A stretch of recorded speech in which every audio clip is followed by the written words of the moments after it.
Sanders with a lot of time.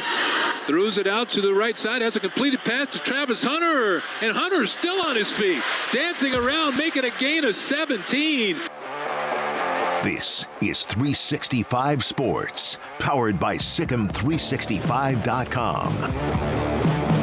Jones throws. He's got his receiver open. Badger spins, and Badger stayed on his feet and got the first down. 365 Sports is presented by IdealMRI.com. High-quality MRIs for $497 or less. IdealMRI.com. Your health is important, so is your budget. Delora, deep down the middle. Got his man. Cowing. Touchdown, Arizona. 365 Sports is also brought to you by Texas Farm Bureau Insurance, protecting Texans since 1952. Penix looks to the end zone, and it's caught. Odunze, spectacular catch. Have you subscribed to our YouTube channel? Search 365 Sports on YouTube. Brought to you by TFNB, your bank for life. Quarterback keeper, rising with a seam. He's into the red zone. He's inside the 10. 365 Sports is turbocharged by Unite Private Networks. Find out more at uniteprivatenetworks.com. Nix, pump fake, takes off. Into the clear. Bo Nix. There he goes. He won't be caught. He's done it again. Now here's David Smoak, Paul Catalina, and Craig Smoak. All right, here we go. 365 Sports on this Friday, August the 11th. We take you up until 6 o'clock or a little bit after that Central Time. We will have Mountain West Commissioner Gloria Navarez on the show today, but it may not be right at 325, so stay tuned. We're going to be moving that maybe around a little bit. We also have David Teal, who covers the ACC, Essen Kassem, who covers Florida State, Will Vandervoort, played at Clemson, covers Clemson, to give me and you and Paul and Craig a chance to understand where each of these fan bases are as of today. And it's going to be interesting what happens here in this month of August on how much that Florida State perhaps continues to push the envelope, along with whatever might happen with Cal, Stanford, and, of course, SMU has been at least in that conversation. Let's get to some good stuff right off the top, football news. Earlier today, Joseph Duarte, who's been on this show, covers Houston, the University of Houston, and Oklahoma will have announced a home-and-home football series that will be next year in September. And then 4 years later, they'll come back. Oklahoma will be in Houston. Does that fill one of the Oklahoma-Georgia games? Would that be that 2024? Might do, yeah. It might. That went away because of the conference realignment. Yeah, that's going to be great. Look, I hope we see more Big 12 and SEC games, more cross-conference stuff. That's what everybody wants, right? We want to see good games all the time. That's what realignment's about. Well, they could stop short of moving the conferences around and just schedule a little bit tougher, especially now with the 12-team playoff. There's some benefit to it, and there's not as much penalty to look, if just say in 2028, Houston and Oklahoma are really good. At the same time, there's no real penalty for them, either one of them losing that game early on in the season. We need to see more of that. So I'm all for it. Go. Let's see more and more stuff. And for Houston, if you get a win over Oklahoma, it's a big boon for you. For Oklahoma, it gives you a chance to, sneak down into Houston and say, like, hey, we're replaying a big game there. Yeah, it also gives you 7 home games. They also announced that they had added Maine to the schedule as well for 2024. So filling out their non-conference. And, I think Houston's, given who you're going to be playing in the SEC, that's a, respectable non-conference opponent that fills your needs or your requirements, however you're, filling out the rest of that schedule. So I think that's great for Houston. Massive for them. They're the first Big 12 school to ink a deal with Oklahoma post-departure to play them. So who knows who might follow. Texas Tech's been very loud and really brash about Texas not wanting to play them. Remember the whole disagreement about Texas Tech came out and said that they had agreed to a home-and-home, and then Texas was like, wait a second, or they had agreed that they were going to schedule each other, and then Texas said, well, we didn't fully officially agree on that. And so that went to the wayside. And I know that Tech's kind of taking some shots at Texas like, hey, we're here. Like, what are you scared of? And, I say that because I think it's going to be interesting to see, okay, when does Texas start, adding maybe a TCU or a Baylor or a Tech or someone like that to the non-conference schedule to try to keep some of those rivalries alive. And now I see Oklahoma not keeping a rivalry alive, but, playing a Big 12 team, so to speak. So, I think that's great for the Cougars, and that'll be a nice game for Oklahoma as well. So there's that. 24 will be at Oklahoma. 28 will be in Houston. Houston, remember, had that huge win back when Herman was there. And they were highly ranked, and it looked like, man, maybe good enough to run the table as a group of 5. And then, of course, that died on the vine as the season progressed. Now, John Canzano. Oh, and part of that, too, is you got to have 4 non-conference games. That's the other thing. The They SEC, played the 9 with the Big 12, so when you moved to 8, that all of a sudden left you with another one. So that's why you needed both those. John guys. Canzano, who has written a lot about the Pac-12 the last 13-plus months. Let's leave these up a little bit, Garrett. He had a story released on his site, his newsletter, and the title of it was "The Gun Was Empty, the Downfall of the Pac-12." So this is that's the tweet. I read the article, and here are some of the quotes that stood out to me on just the overall story. The gun was empty. That's how so many smart people can make such stupid decisions. That's from a Pac-12 insider. All right, another one. This is in reference to a conversation with ESPN about trying to work out a TV deal, a media deal. Go down to the one that has the Pac-12 conversation, Garrett. It's like the third or fourth one. So, no, the next one. There you go. So, Pac-12 conversation with John Canzano. This is a source to me.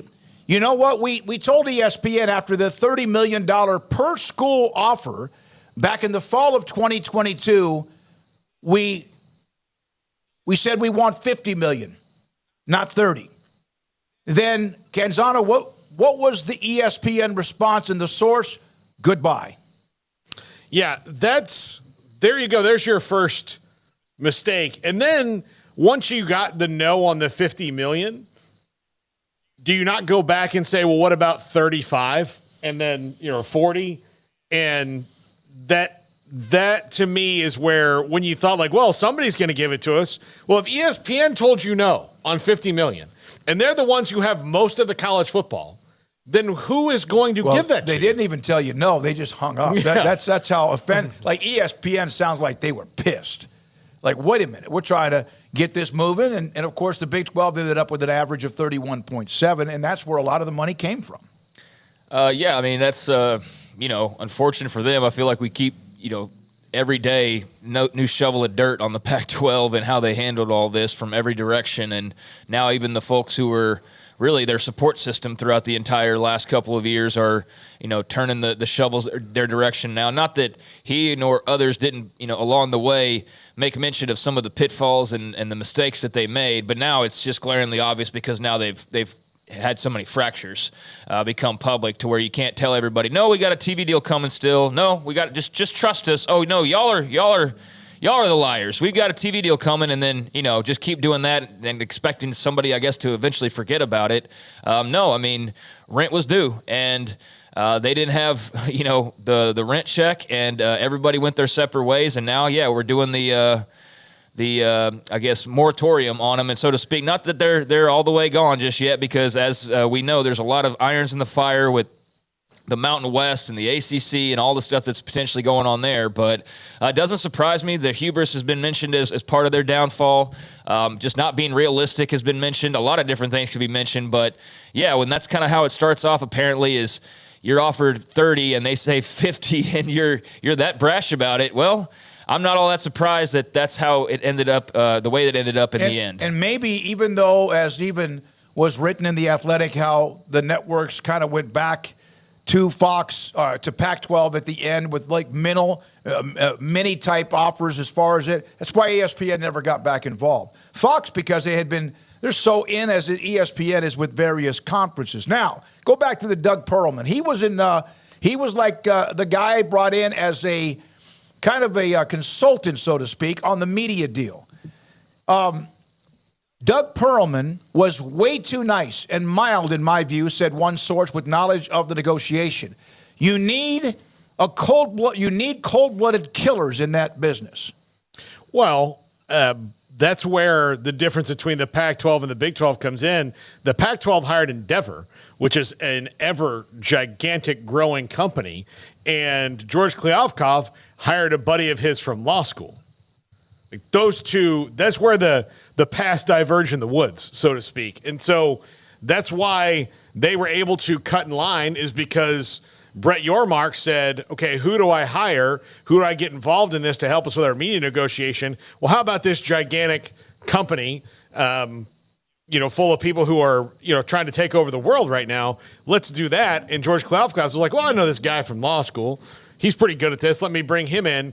And then while I do think you need to keep the circle tight, where the story kind of goes on and says is he kept it really too small. And then it was just, okay, what's going on? Well, we don't want too many people, we don't want too many cooks in the kitchen and all that, and that's fine. But it got to the point where nobody who needed to know any information had any until 2 weeks ago. Yeah, you heard all that. There's always one other person in the room when it comes to the media deals. All right, here's another one. One well-placed conference source. Fox obviously screwed us.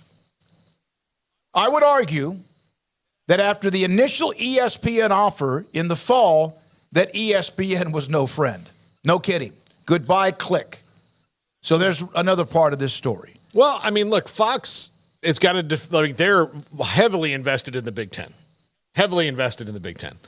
So when the Big Ten, whose network is owned and run by Fox, took two of your schools, why would you think of them as an ally going in the first place? That would have been tenuous at best. That's where it's like one of those things, if you like sat down with somebody during all this process and like, well, we're going to talk to Fox, and like, do you really think that they want to talk to you? Because they kind of just told you what they wanted and left a year ago. Yeah, going back to the comment about how all these smart people, like, I don't know how that was worded or whatever, but I got the gist of it was, how could you have so many smart people and be making such dumb or just, fateful decisions? And I wish I had an explanation. I mean, instead of maybe mocking people or talking trash, you would have listened a little bit and not just dismissed everything as conspiracy or endeavor-driven or whatever, and you would have heard all of the exact problems that were being laid out that were directly on your doorstep that you chose to, I guess, dismiss as something else, some agenda, and instead, at the end of the day, all the stuff that you were told that turned out to be true. I mean, one thing Canzano pointed out, Bob Thompson, what was he saying to us when he first started to be a guy on this show, and then everybody else started talking to him as well? He was very clear in his messaging about the Pac and what he thought, and Canzano pointed out that at one point in time, way back, he said, what's the Pac-12 worth per school? $30 million. What were they then being offered? About $30 million. What were they demanding? $50 million. And it's like, read the room, buddy. Read the room. Hey, by the way, Big 12's going to market a year early. Read the room a little bit. Hey, Brett Yormark's being very aggressive at poaching your teams. Read the room a little bit. Hey, the Big Ten's not saying no, and you're trusting them for what reason? We don't know, because they let the alliance fizzle out the moment that they had an opportunity to. Read the room a little bit. Like, I mean, just what more arrows do you need pointed in the direction of where this was headed? But instead, no, let's just dismiss it as a bunch of football fanatics in the middle of the country who are just trying to stir up a bunch of drama where there is none. Really? So, I mean, that hubris, that arrogance, that just, I guess, not hearing what was being said for a long time, and hey, if you want to see a show, you're like, they don't know what they're talking about. Well, Bob Thompson does.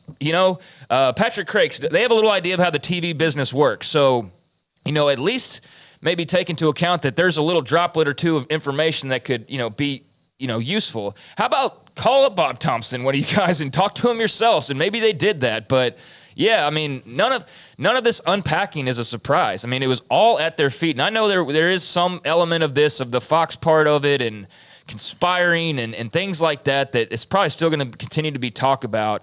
But I mean, like we've said from day one, and like we've said, I think every day since all this happened, it's all at their own feet, really. There was a little help, there was a little nudge here and there, but ultimately they had a TV deal in front of them they could have taken, and they thought they were worth almost double what the offer was, and they clearly were not. Well, and now they're trying to figure out how to survive. And again, it was self-inflicted. And yes, then when you are an injured animal, that's when other animals feel like they can maybe go in for the kill. And that's what happened too. It also reeks of a company, and I'm calling the Pac-12 a company because this is that kind of a negotiation.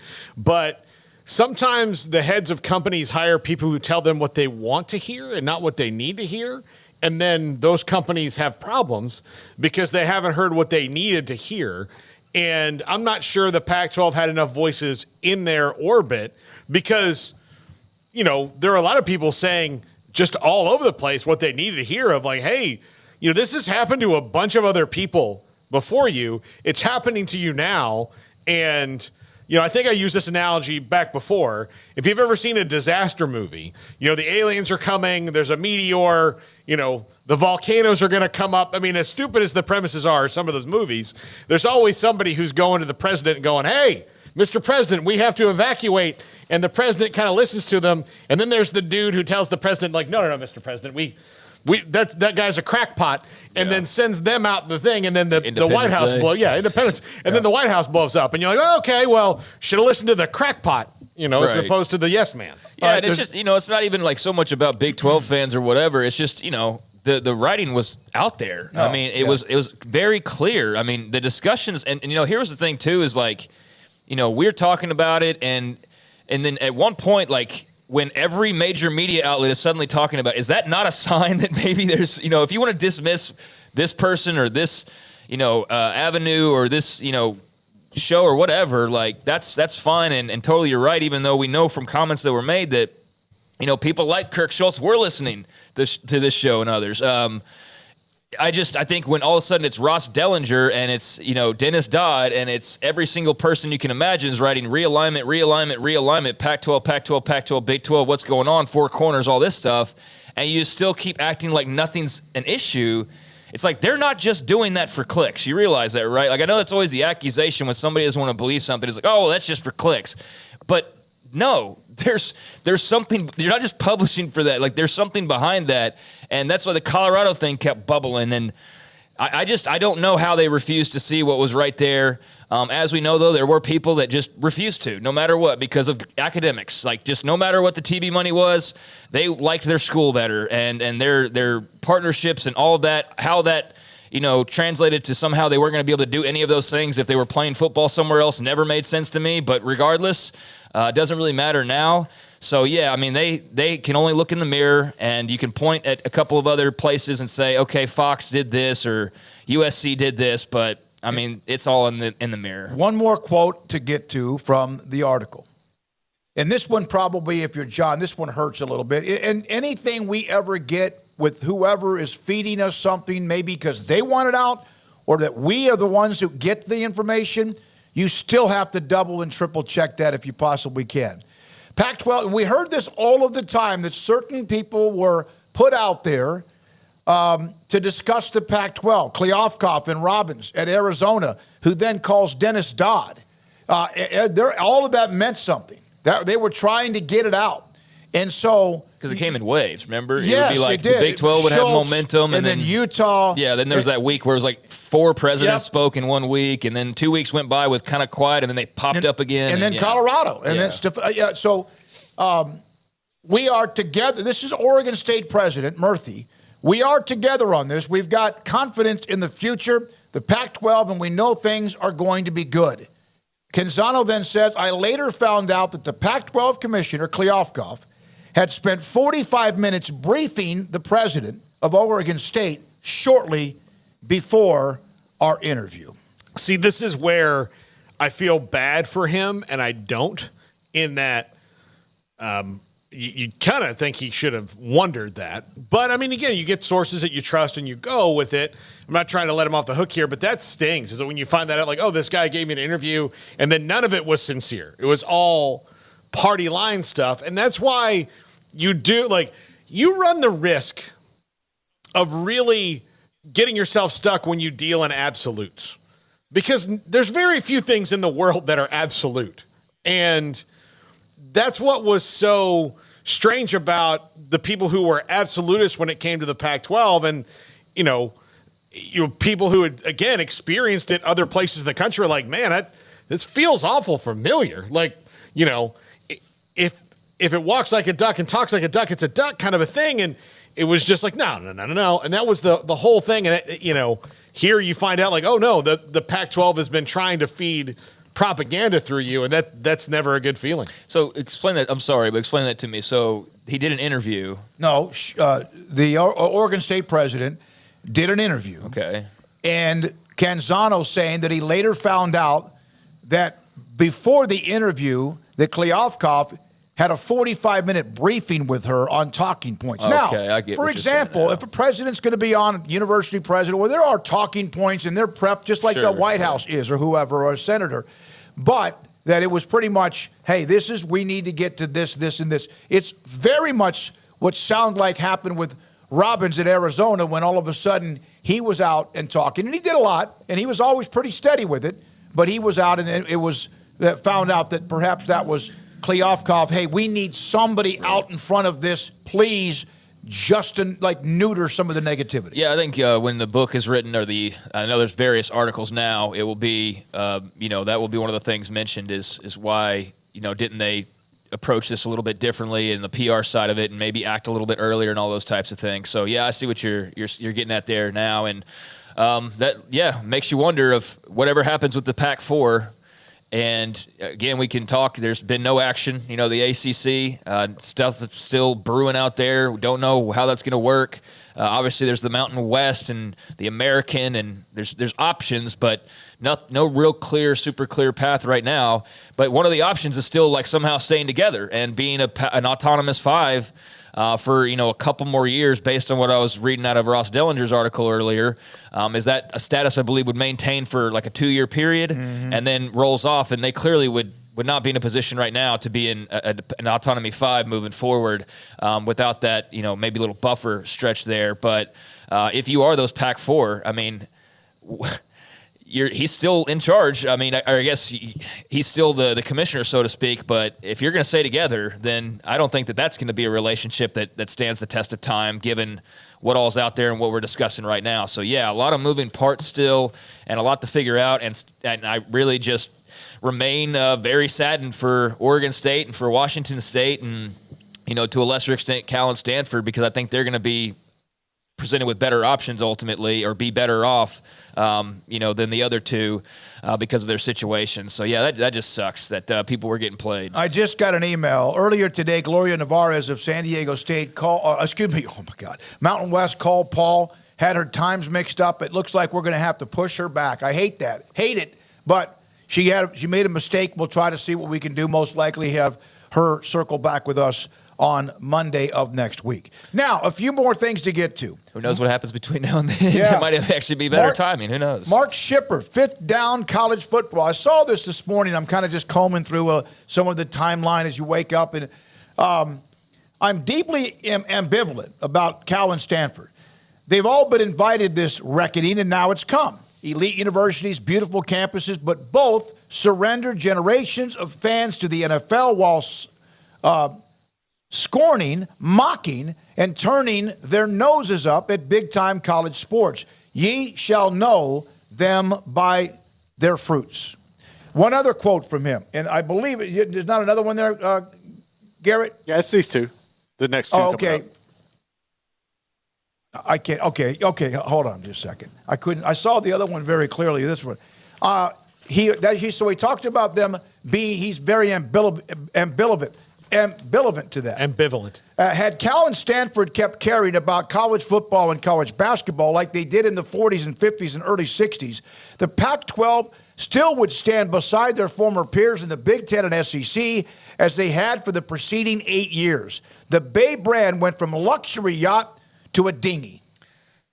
I mean, he's right, but that's just pouring on, really. I mean, I understand the messaging, but I feel like everybody's pretty much identified the hubris. That's what was their downfall, and that's well documented. That's now in Sharpie on their, potential death certificate if it gets to that point.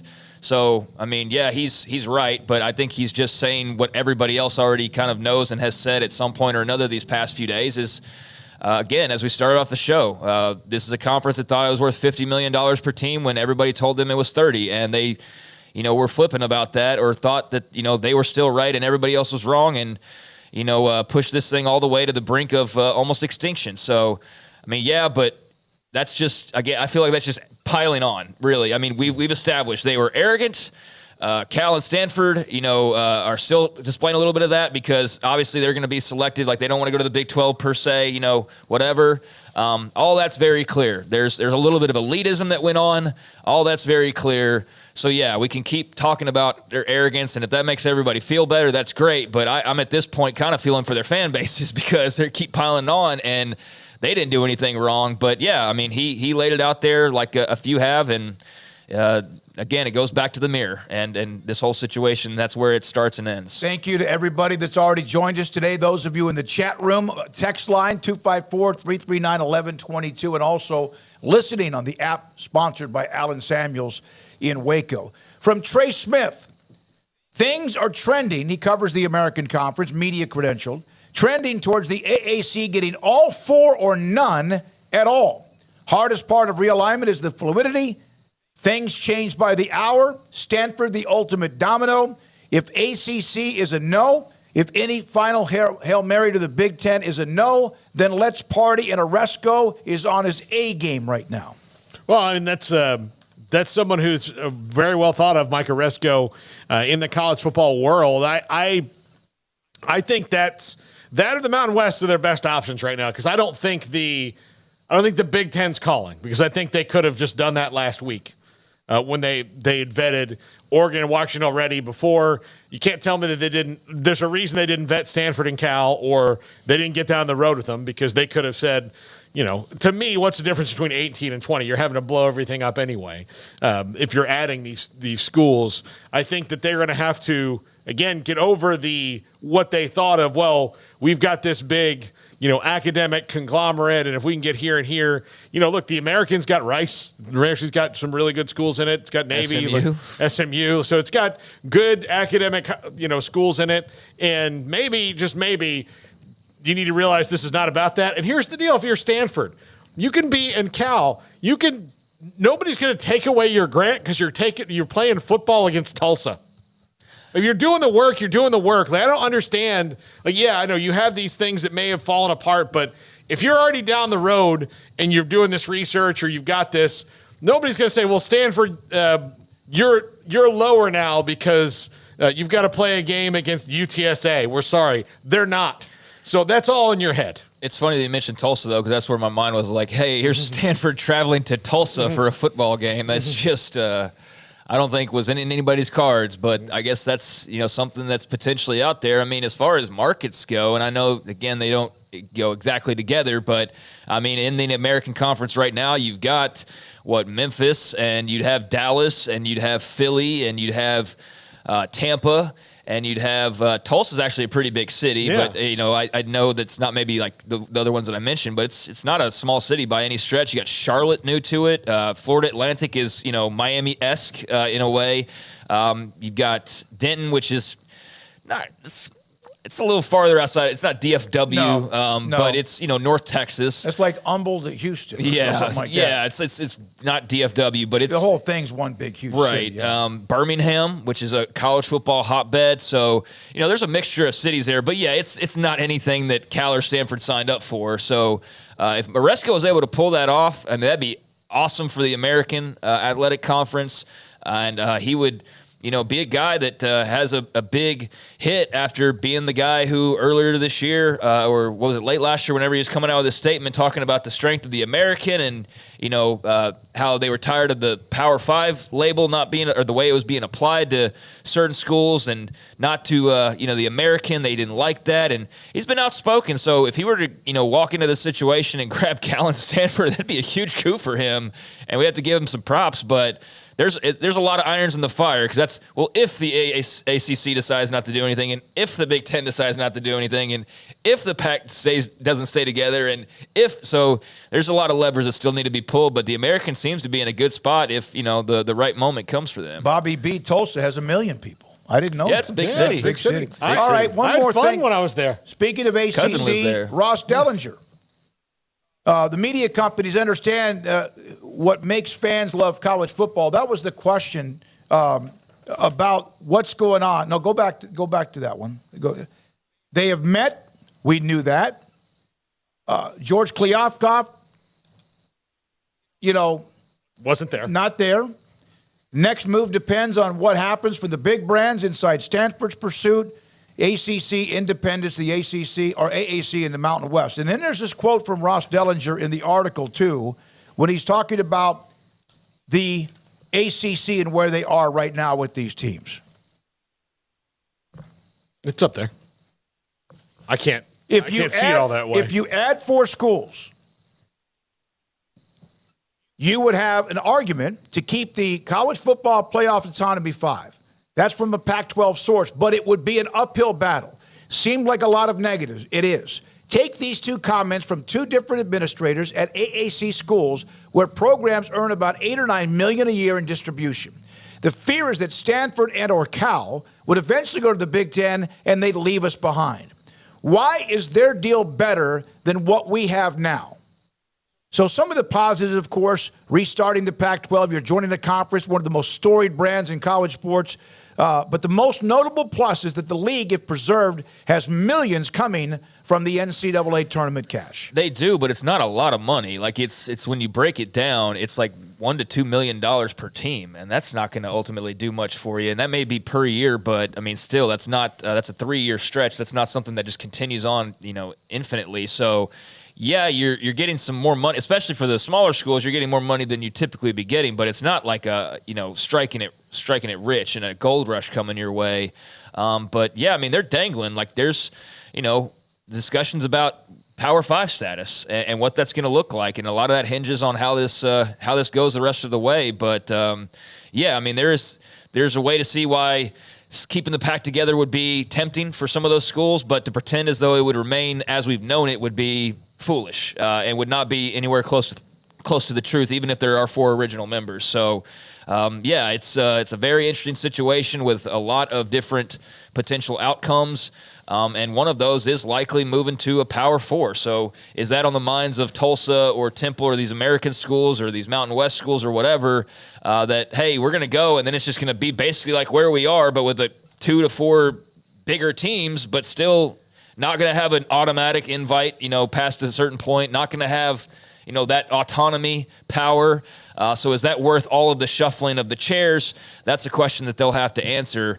But I could see where that might be appealing given, one's individual circumstance, those millions of extra dollars in basketball money, even if it's not, life-saving, life-changing money, it could be, program-changing money for a couple of those schools. So the only way I could see the Pac-12 making or the Pac remaining is, like, just say a merger with the Mountain West where the Mountain West just all agrees we're going to call ourselves the Pac now. We're going to forego all these things and these exit fees, and we'll just sign a contract that wipes that away, and then we're going to join up with the Pac 4, and we'll be the Pac whatever now, and that guarantees us an autonomy conference. But I would think the other autonomy conferences would have something to say about that, where they'd be like, well, you can't just pull a rabbit out of your hat and say everything's we're still good, I know right? Sankey and Petiti would, and I think you're marking them, and Phillips would too. Yeah. Now they can't stay at a lower number of schools. Was it 6 schools for 2 years? And so there's that possibility. You'd add, let's say, SMU and San Diego State or something, right? And you'd be complete. But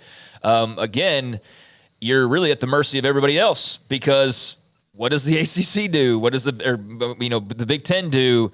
And what does the Big 12 potentially do? Like, they're not just – I know what was said this week on this very show by Jamie Pollard and on this very show by Mack Rhodes, 2 of the athletic directors in the Big 12 basically saying, we're done. Like, there's no more TV money. We're done. They said that on this program in the last few days. But, if something were to shift, I think, you'd still be out there on the hunt and then on the prowl. And there would be some teams like in Oregon State potentially that would be worthwhile to you. And so, I don't know, like, in this case of when does that domino drop that proceeds to cause all of the others to drop? You know what I mean? Like, I guess the ACC, would that be first, or I guess the Pac would be first, but they've got to ensure that nobody else is leaving. So it's a weird deal, man. But at some point you're going to have to make a decision. And as you mentioned with that clip earlier, as I talked about, like, George Kliavkoff isn't talking with those 4 schools, or they met without him. And whatever you do, if you are going to stay together and keep your autonomy status for a couple more years, and then, just do what you do after that, there's still always going to be that threat of those schools, Cal or Stanford, leaving in the mind of those newcomers, right? And who's leading it? But can they leave? Well, no, that would not be a granted right. Yeah. So, you still have no TV deal. You have, all that's got to be taken care of. So you don't even know what the money actually looks like. And there's the whole thing with Kliavkoff. You're going to have to go find a new commissioner, because they're not going to want to continue to operate under him if they're already meeting separate of him to figure out what they want. So there's a lot that I can only imagine if you're Pat Chun and all of these other leaders out there right now who are scrambling. They've been out doing the media rounds the last couple of days and whatnot, but there's a lot to try and figure out. Speaking of the college football playoff, Craig, you and Paul discussed this a little bit earlier about, did they get that spot? Dennis Dodd today with a story on CBS Sports, and basically cold, hard numbers on what consolidation has wrought in realignment. One nugget in both the NCAA Constitution and college football playoff. Essentially, one vote could keep a league from an autonomous status. Autonomous is the 5 school or 5 conferences and everybody under their umbrella. Yeah, exactly. So the other 4 and Notre Dame conferences, and Notre Dame would have to go, we're fine with this plan that you have. And at this point, I don't think anything is guaranteed, especially when you could essentially create another playoff spot for one of your guys. And that's really what all this is about, right? Anyway, is every man for themselves? Oh, yeah. No, absolutely. So where, after 2 conferences have raided the crap out of you, and nobody's really been there to stick up for you in the room anyway, why do you think everybody's going to be altruistic now because they feel bad? Mm-hmm. Because they said in the media that Cal and Stanford have to have a place in football. That's some of the Jack Swarbrick comment that got a lot of play yesterday. And, again, what's being said out front is not necessarily what's being said behind closed doors. I think the actions of the last, couple of years have proven that. So, keep your head on a swivel and don't trust anybody. It's hard to imagine a scenario where no matter what the Pac does, they're going to remain a A5. I don't know how, if you're the other, particularly the 2 that have kind of been the ones, pulling the strings behind the scenes with the TV networks, at least the way it appears, or the ones that are expected to be the big power 2 eventually. Seems like killing off one of the 5 would be in their ultimate best interest and kind of part of the grand master plan, so to speak, if you're a believer in that's where it's all going anyway. So, I don't see why they'd suddenly be throwing life rafts unless everything we've come to know is, opposite of what it's appeared to be all along. Which is what Sankey, remember, we discussed this earlier in the interview with Feinbaum, that circumstances have changed when it comes to how many of the conferences get an automatic, or it will be the top 6 conferences. Is it going to be, how are they going to do that? Now, I want to do this before we break and come back with Josh Neighbors. Maddox Kopp is a quarterback at Miami. No, Colorado. Colorado. He put this tweet up last night. Incredibly disappointed in the NCAA denying my waiver today. Another case of the NCAA trying to save face and not care about student athletes. 1, I have learning disabilities, and accommodations evaluations were not made available to me at Colorado. 2, my decision to transfer was made a day before the NCAA eliminated the no participation opportunity for immediate transfer. And 3, I'll read part of this, Coach Prime, Deion Sanders, made it very clear that holdovers from the previous team were not welcome and it was best to leave. Now, I want to go to 1. My academic counselor left mid-year, as did my head coach. I struggled alone. He has learning disabilities, and we understand that. But wouldn't he have asked Colorado about that before he enrolled there and transferred from Miami? He had one. That's what he's saying. He had one, and they left. And they have not replaced that person. His coach got fired, and the learning counselor left mid-year. Okay. So those things happened. I think that's not particularly germane to his argument. No. I think the two things that are key here is, in reverse order, his coach basically told him to leave. Yep. And then he did that, and then a day after, the NCAA changed the rules. Okay, here's what, and I get it. And I also know that every story can be a unique story. But that's why you need to be more careful when you transfer the first time. True, very true. Except two things can be true simultaneously. It can be true that they need to wrangle the transfer portal, which they really do, but it also can be that they need to have a little nuance with the guys who made the decision before they did, operating under the certain set of rules. I'll use the example of the military academies and Andre Carter. Okay. Andre Carter is in the NFL now. I watched him play a little bit last night in the Vikings preseason game. He was at Army, and he was operating under the rules that were established by a previous regime that he was going to leave and be able to play in the NFL. They changed the rules midstream. He appealed, and they said, look, I would have made this decision a year ago had the rules not changed. Nobody told me they weren't going to change. You guys changed them, and now I'm stuck here. So they gave him a waiver. That's what waivers are for. So I'm not advocating for the NCAA to give everybody a waiver in this situation. But if you were, before January 11th, operating under one set of rules, then that to me is good enough reason for a waiver because you made that decision under the rules that you knew. And then the rules change while you're in this void in the middle in the portal.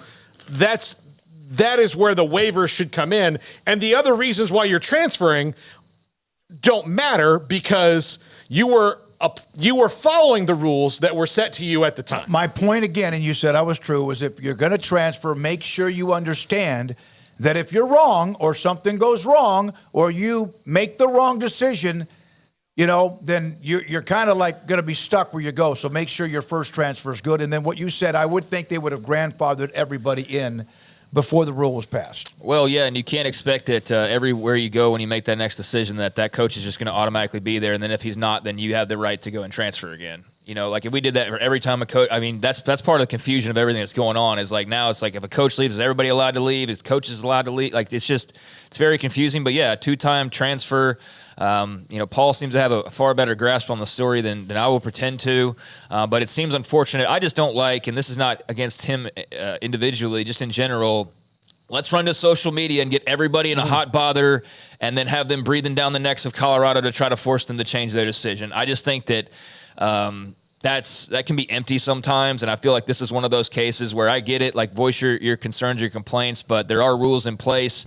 You have to be aware of those as others are, and it's unfortunate, but I just don't like the rushing to social media and posting your diatribe about how you got wronged when there are rules in place. But I know there's nuances and things like that, but just sucks in general. Yeah, and the thing is that this nuance in this particular case, like all the things you say about going home to be with your sick grandmother and all that stuff, that doesn't matter. To me, if I was representing any of these kids in my fake law firm because I'm not a lawyer, I would say, look, none of that's all heartstring stuff to get everybody else involved and mad so that the NCAA may listen to you. That's what that is. And I'm not taking away those actual, maybe factual situations. No. But in this particular case, the only thing you need to argue is I put in my transfer before January 11th. If you did that, then you have a reasonable argument. Now, whether they buy that or not is up to the argument, but that's the only reason I would agree with any of these kids, because if you apply and you are under a certain amount of rules, again, like this kid said, Dion very famously said, I'm bringing my own bags and it's Louis, and told everybody to get in the portal. Well, he just did what the adult told him to do. Yeah, the bottom line is why not grandfather it, and then you're not in this position. And most of the players the ones who had made the decision, and then after that, if you try to, and then you want to tug some heartstrings, whatever. I'm not saying that there aren't some stories that are more unique than others. When we come back, Josh Neighbors, who is a part of what we do with our college football coverage, also back and forth. Gloria Navarez, who was supposed to be with us today, is going to be next week, and we'll figure all the days out. Obviously very busy, and who knows, by the time we push this back far enough, we might even have more news on whatever is going to happen with the Pac-12, the ACC, whoever, including teams from the AAC and also the Mountain West. This is 365 Sports. Waco Custom Marketplace right now, regular snack sticks at $5.50 a pound, jalapeno cheese snack sticks $6.50, leg quarters 70 cents a pound, boneless pork chops $2, top sirloin steak at $6.99, and prime brisket at $4.99 a pound. Also, fresh salmon at $10.99 a pound. I've eaten their Norwegian salmon, the Atlantic coast. It is fantastic. It depends on how you want to cook it. I just put mine in the smoker, and it's great. It's Waco Custom Marketplace, a full-service butcher shop and bakery at 425 Lake Air Drive in Waco. During the Make This the Summer event, save big on a 2023 Jeep Grand Cherokee Limited with $3,500 plus 2.9% for 72 months. Or a 2023 Jeep Gladiator Sport with employee pricing for all plus 1.9% for 72 months. And an extra $1,000 rebate. Or if that's not enough, get a 2023 Jeep Compass 10% off MSRP. That's right, and no payments for 90 days on all offers. Find the Jeep that fits you at Allen Samuels in Waco. The future's bright, the time is now. College is what you make it. It's a late night pizza run and all-nighters coding a new project. It's having big dreams and making them a reality. It's a professor who knows your name and your story. It's preparation for your future, your calling, your life. And at Baylor, it's even more. Baylor, where lights shine bright.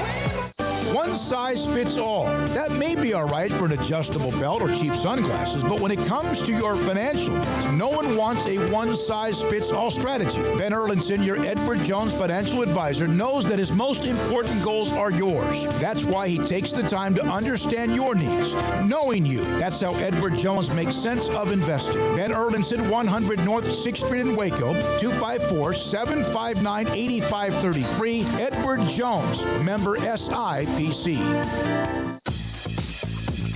Baylor Scott & White Southwest Sports Medicine and Orthopedics, the team physicians for Baylor Athletics, diagnosing and treating all sports-related injuries, including concussions. These specialists also provide orthopedic services for athletes and non-athletes alike, whether it's knee or shoulder pain, a wrist injury, orthopedic spine care, and even an arthritis and total joint clinic. Trust the doctors Baylor Athletics trust. Baylor Scott & White Southwest Sports Medicine and Orthopedics wants to get you back in the game.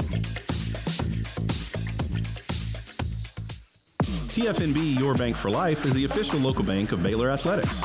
Find out why more Central Texas are making TFNB their bank for life. Sign up for our Edge checking and savings accounts to earn interest or cash back. With 5 convenient locations and an award-winning mobile app, banking has never been easier. TFNB Your Bank for Life. Member FDIC. Pioneer Steel and Pipe opened their doors in 1943, and they have never wavered with their focus on great product and customer service, relationships with a handshake, making sure you, the customer, is satisfied. Their new facility is now twice the size, allowing new inventory, higher quantities, and in a much more organized fashion. In addition to the long lengths in tubing, angles, channels, rods, and flat, Pioneer Steel and Pipe now offers several shorter, more convenient lengths of material already cut. Their 2,500 square foot showroom has over 1,000 new products in stock, new welding supplies, hardware, quickcrete, and do-it-yourself components for any project, whether you are a professional contractor or weekend warrior. The new facility is designed to make your loading experience faster and more efficient with easy drive lanes around the building and much more room to get your trailer loaded. Our location may have changed, but our values haven't, and our relationship with customers goes much farther than just business. Pioneer Steel and Pipe on Loop 340 and Highway 6 and just east of I-35 in Waco. Parenting is full of surprises. You never know what to expect. So after our son was born, I called my Texas Farm Bureau insurance agent to set up a life insurance policy in case something happened to me. Sawyer is now 2. And we'll soon have a sister. There's no one else I would trust with protecting my family. Stop by and see our agents at one of our 3 McLennan County locations. Coverage and discounts are subject to qualifications and policy terms and may vary by situation. This is 3 365 Sports. The 3 o'clock hour is sponsored by Waco Custom Marketplace. Meats, sweets, Texas treats, and a cut above the rest. 425 Lake Air Drive, Waco. Here we go, 365 Sports. Josh Neighbors, one of the talk show hosts we have under the umbrella of what is SicEm365.com, 365 Sports. He does the Neighborhood Watch, and he's with us on 365 Sports. Josh, what are your thoughts about the Big 12 at 16, starting next year, of course, with Texas and OU out the door? What are your thoughts? Should they stop, or do you feel like they should still look to expand? Yeah, great to be on with you guys. Nice to see you all again. I think so. I'm good with 16. I think it's a strong number. You know, there's some folks that believe kind of there is a strength in numbers, and so you might just want to add more schools for the sake of having a larger voting block or more, influence. But what does that really mean? You know, who are the players that you're getting at that point? I would say 18 sounds good for basketball to me, and the reason why I think it's basketball would make a lot of sense is I do think there is credence to the idea that whatever happens to football probably does happen to basketball as well. So I think that the conferences eventually do take over whatever the football situation becomes, the CFP. And I think they're going to take over basketball too, because why wouldn't you expand that thing out, take over hoops, get more of your schools in? We've heard about the expansion of the NCAA tournament to 96 teams potentially, and why wouldn't you do it? It's just more money that's going to be distributed. We're all still going to watch all of those games. And for the Big 12, if you're thinking about, all right, who would you add? Gonzaga and UConn are kind of the big two. And also if Brett Yormark has any designs on a basketball only package being sold separate from football, I think, a Gonzaga, Arizona, Kansas, Houston, conference. I mean, I'm missing a few in there. Baylor, obviously, too. That's Big Mondays and Saturday Sonic blockbusters written all over it. You could do an entire schedule of Big 12 games on some of their biggest nights. So I think for hoops, it might make a lot of sense if you think hoops and football are going to go together and kind of make sure that you are a part of the conversation, even if you don't have those big brands like Alabama and Ohio State. And then obviously, when basketball rolls around, you are the show. Nice save there at the end, adding Baylor there, Josh. Don't forget who owns. It's hard to think of all the great basketball brands. Good Lord. I mean, come on. But you subscribe. Man, to you are right on the edge of being tortured the rest of the three owners of weekend. this company. Yeah. I'm just saying. But no, John, you can subscribe to Crystal Ball College Football and see the Neighborhood Watch every day when Josh puts it out. Josh, this process was. It felt really long, and then it ended really quickly. Last week was such a hair on fire thing.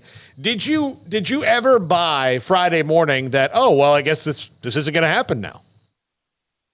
Well, I was wondering, what changed? Nobody was reporting the TV deal, the offer had changed. So I was like, why are we all now all getting together and being like, this is a worthwhile proposition? What is tangibly different? Are we all deciding now that we being the Pac-12 schools that we want to take a risk and we're cool with the risk? I mean, it's just too much money to, look, if you're making $50 million a year off the TV deal and, there's a risk, you could go to 70, 80, sure, maybe you take a risk. But if we're talking about you starting in the 20s and you hope to get over 30s, we're starting to talk about potentially a third of the revenue there. That's a lot. That's a pretty substantial risk. I mean, that's talking about, we're not talking about extra support staff to hire. That's important people. That's student athlete experiences. That's facilities. That's all of the things that help you recruit, help you bring in athletes and coaches and retain those athletes and coaches and all those things. So to me, I was like, what tangibly changed? But I wasn't surprised because there were so many different agendas that when the reporting came out, Oregon and Washington, no-showed or basically said, hey, this is what we're going to do. I wasn't really surprised by that because everybody kind of had their feelers out in different places. And why would you come back together and say, you know what, it's better off we all just take the risk when you have other options that aren't as much of a risk? What do you think about the college football playoff going to 12 teams here pretty soon? There were, of course, the 6 top conferences who would get the first bye, or not bye, but get in. What do you do with the Pac-12? I mean, we know they can still grow, or they can morph into something else, or they might, I don't know, maybe even one of them goes independent. But what would you do if it remains who they are, Cal, Stanford, Oregon State, Washington State, and no matter who they added to them, whether it's San Diego State or SMU or two others, what would you do with them in the college football playoff?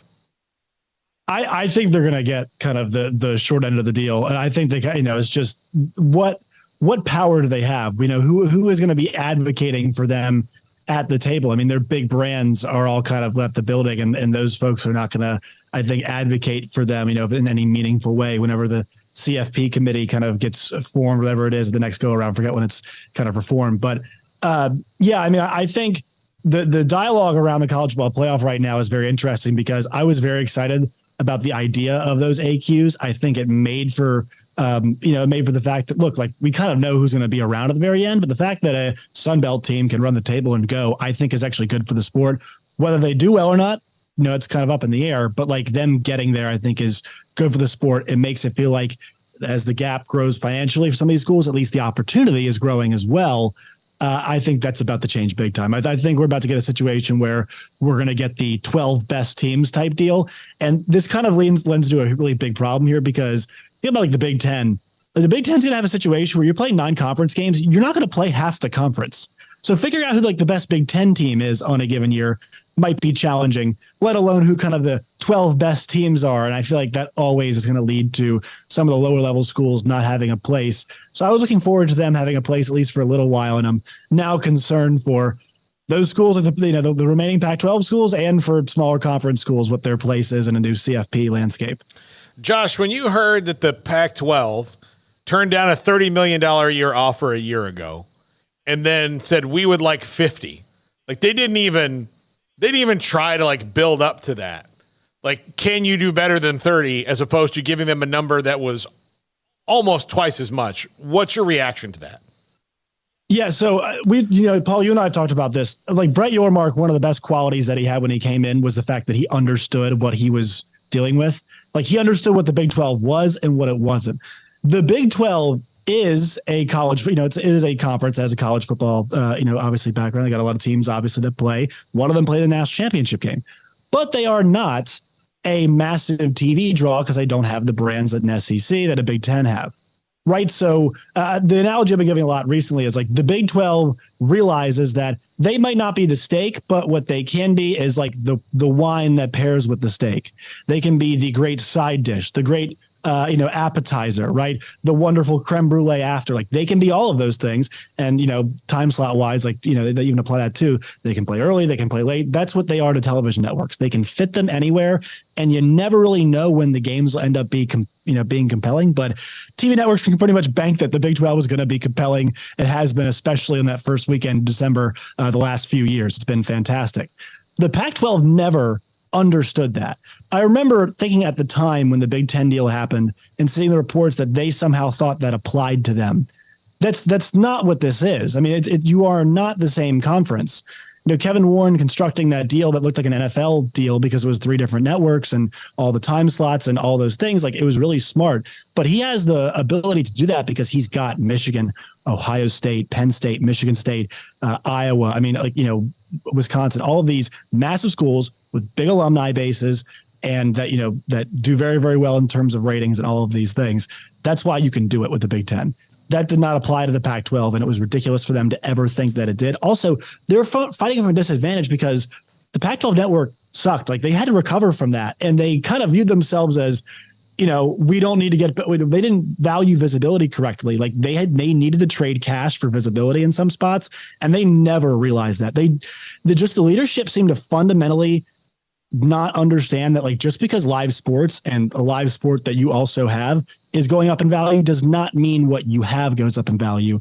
You have to understand your value relative to everybody else, what everybody else is selling. Just because the Premier League rights sell for more money does not mean the MLS should sell for more money. I know now with Messi it's different, but you understand what I'm saying. Josh, thank you. Appreciate it. Tell everybody where you can get him. Watch the show, Neighborhood Watch.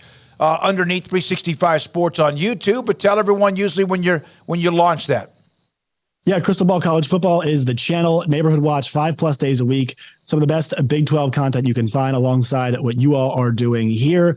You guys can find us on Twitter at NWPod3 or X, NWPod365. You guys can find me at Josh Neighbors _. Find the show wherever you get your podcast. And once again, Crystal Ball College Football. Subscribe. We're pretty close to 12,000 subscribers. We're trying to get there before football season starts. Thank you guys for letting me come on. It's always a pleasure. All right, buddy. That's Josh Neighbors with us, 365 Sports Football talk show host and analyst. And I want to get to a couple of super chats if we can now. We'll take the break. We're wide open. I think 4:30, David Teal, who covers the Atlantic Coast Conference from the Richmond Times-Dispatch.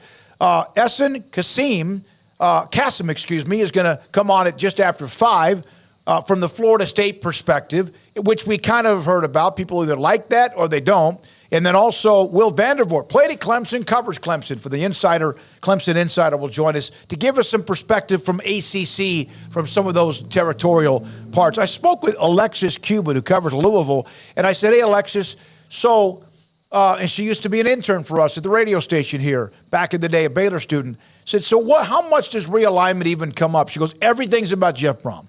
Everything, because he's a rock star in Louisville, played there, star there.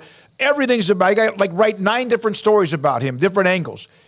Really, nobody's talking about realignment here that I can tell in Louisville. It's not a part of any of the Q&A, nothing like that, because they kind of know it doesn't matter what they think. Well, and that's not to be me or her being critical of Louisville. It's just truth. They were one of the schools when the 7 schools got together in the spring. I was surprised was not part of that. Because they sit on the swing in that they could very easily find, because Louisville's got a really good athletic department, top to bottom most years. You know, that they've had a pretty steady football program while they're not, winning national championships and winning conferences, but they're good. I mean, they're good. They're not terrible. They're not, 2-10 every year. So you've got a good football program. Your basketball program's won national titles and, has, big games and all that and fits really well in the ACC, but they would seem to me to be attractive, especially considering, I think there was a time where we thought Louisville was going to be a Big 12 team back in 2011. Like, okay, that fits, and West Virginia came instead of Louisville, where I thought maybe West Virginia and Louisville should have come together. But again, that was a different administration with less foresight.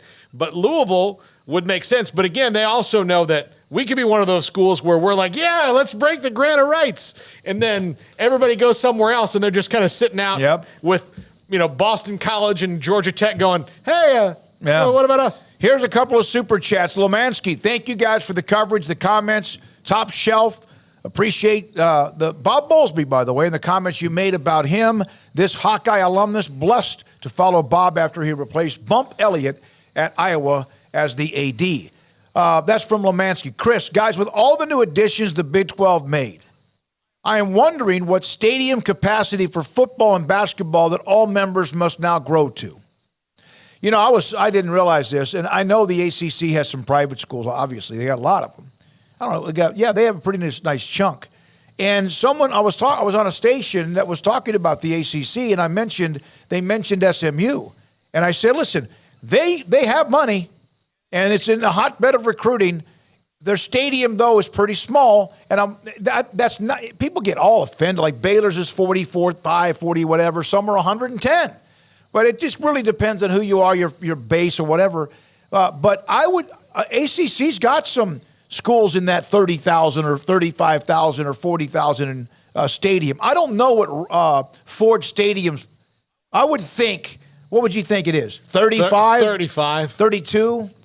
Garrett, you look that up if you can. I don't know for sure what that is. But Chris, I would think if you're not in or you now are 32. A part of it, 32, when you are a part of it, I think like Wake Forest or somebody might be 32 in the ACC. And if I got the wrong school, don't shoot me on that either. But I know somebody does. So, man, you just 31.5. There you go. It's just that you had to probably meet some of that criteria before you came in. If you're Cincinnati, check. UCF, check. Houston, check. Robertson Stadium or TEDC, TEDC. I don't think it's necessarily about seat size unless it's really small. Because, look, the new schools coming to the Big 12 don't really have that problem. Cincinnati is a nice size state. Like, nobody in the Big 12 has that problem, especially not the schools from the Pac-12. They're fine. They got big, All of them. They're all fine. So I don't think it's really an issue for those schools coming in. UCF's got the bounce house, big stadium. Your stadium needs to be TDECU in Houston's 40,000, which I think is kind of what you want it to be, at least in that neighborhood. Yeah, I would think that 35, like where Wake Forest is probably the lower tier. Like that's the floor of where you want it for anybody. But it also has to be relative to your school and the tickets that you can sell week in and week out. You know, that's got to make sense. Like if you can't sell out 31.5, I'm just saying that because that's the lowest number, then building one that's 50 is dumb. If you can't do that, if you can only really sell out 31.5 at certain times, and look, I say that having been here at Baylor, they had a stadium that was way too big for them for too long. They had famously had the tarp, and when they built McLean, it was smaller. The basketball arena that they're building is smaller than the one they play in right by now. Around 3,000 seats. Yeah, so again, it's more about amenities and having the right other stuff, because full stadiums, you're going to get the same allotment no matter what. So just because for example, if you're playing at Texas A&M, the SEC requirements are only you have to give 2,500 tickets to the visitors. It doesn't matter that stadium seats 108,000 and Kentucky's would seat 85. Kentucky's fans are getting 2,500 tickets. A&M's fans will get 2,500 tickets when they go to Kentucky. It doesn't matter. So that's, I don't think that's an issue. And plus, if you look at all the schools that were added, nobody has stadium issues in the Big 12. Nobody has. It's not like Memphis. Houston's is very, very new. It's 40,000. Obviously, the bounce house is new. How old is the bounce house? Less than a decade. Don't be wrong. Do not be wrong. You'll be skewered by the UCF, the Knights Twitter mafia. I promise you, and I'm going there at the end of September, and I can't wait. I promise you, it still has new stadium smell. You think so? Yes. I bet you it still has new stadium smell. Yeah, because once they get the old stadium smell, remember the Texas Stadium, which was it was like, was the stadium. What Amon Carter used to smell like? Yeah. Oh, yeah. TCU fans know what I'm talking about. Oh, by the way, Lemansky has another super chat. Advice to me from my late father: better be silent or measured than thought a fool than to speak a lot and remove all doubt. Advice to the Pac-4 commish. I like that. I appreciate that. Lemansky, thank you very much for that. We appreciate it. And we're going to continue to roll along here. At 4:30, David Teal. He covers the ACC. We might even bring him on like at 4:25. Working on the rescheduling for Mountain West Conference Commissioner Gloria Navarez. That will do that at some point next week. This is 365 Sports. Ideal MRI in the Central Texas marketplace can help you find out how badly you're injured, how badly a muscle is torn or shredded, or how badly a ligament is partially torn, bruised, and or unfortunately torn. And that can happen in sports all the time. We talk about athletes and sports all the time, and ACL injuries and more. Ideal MRI will find out if it's a torn ACL. They will find out if it's an issue in your lower back with a vertebrae. They will find out if you have something that is torn and or shredded, and then they might find out the good news, something else is the problem, and it's not as bad because the MRI doesn't show that there's any damage. If your doctor is suggesting an MRI for an injury that you have, I would suggest you then tell him. You don't suggest to him, you tell him. Call Ideal MRI. $497 or less every single time, or less. They'll help you file the insurance papers. They're amazing. Dr. Rob Maxey in Waco, idealmri.com. Pizza, burgers, and Bears football. There's no place around Waco that serves them all other than Bubba's 33. Come show your green and gold and enjoy some of Waco's best food and beverages while watching your favorite team, the Bears. When real Bears fans get hungry, Bubba's 33 is the #1 spot for ice-cold drinks, hand-stretched, stone-baked pizzas, and bacon-infused burgers. Join us for indoor or patio dining. Bubba's 33, Waco's restaurant and proud supporter of Baylor Bears football. Sick 'em, Bears. Riverbend Liquor and Wine now has 2 locations to serve you. The original on Lakeshore Drive at North 19th Street and the brand new spot in downtown Waco at 600 Franklin Avenue. If you're looking for the best in craft beers or local Texas bourbons, then the original is the place to be. And for the latest trends and online phenomenons, head downtown to the Franklin location. Either way, you're going to get the same great variety, customer service, and speedy experience. Check out both locations on their Facebook and Instagram pages. And if you can't make it to Riverbend, DoorDash is available to bring it to you. Riverbend Liquor and Wine, Lakeshore Drive at North 19th Street, and now downtown on Franklin Avenue. Do you or your kids get nervous about going to the dentist? Stonewood Dental, Dr. Steve Childress, he can help. I've spent a career taking care of patients who as children had bad experiences, and now they're adults that hate going to the dentist. If I get a kid at 3 years old and they come every 6 months and it's a happy experience, it's normal for them. Now they have an accident at 6 or 7 or 8 at school. Now they have a broken tooth or a trauma, and they have to come here. They're used to lights, they're used to water in their mouth, they're used to experience, they already trust us. It's amazing what we can do with that kid without it being a negative thing. But if I see a 6 or 7 or 8-year-old that's never been to the dentist, and now they have a trauma or an unfortunate unexpected toothache, it's harder to do that for that kid and it not be somewhat of a negative experience. So bottom line is I try to teach kids and adults and teenagers and everybody the way I'd want my family treated, which is where it's a necessary part of life. You just take care of it. It doesn't have to be that big a deal.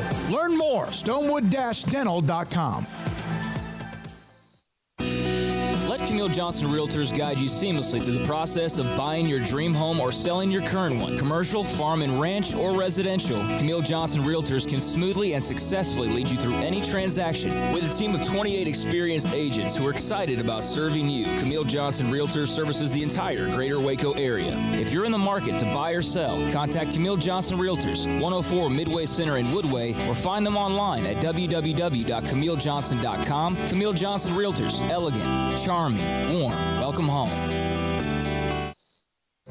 Stepping into a new pair of boots is great, but stepping into the boots of a U.S. Army officer can also add confidence and leadership skills to your son or daughter's career path. There are more than 150 occupational specialties to help them find the best fit for their future. See all the things your son or daughter can achieve in our boots at GoArmy.com.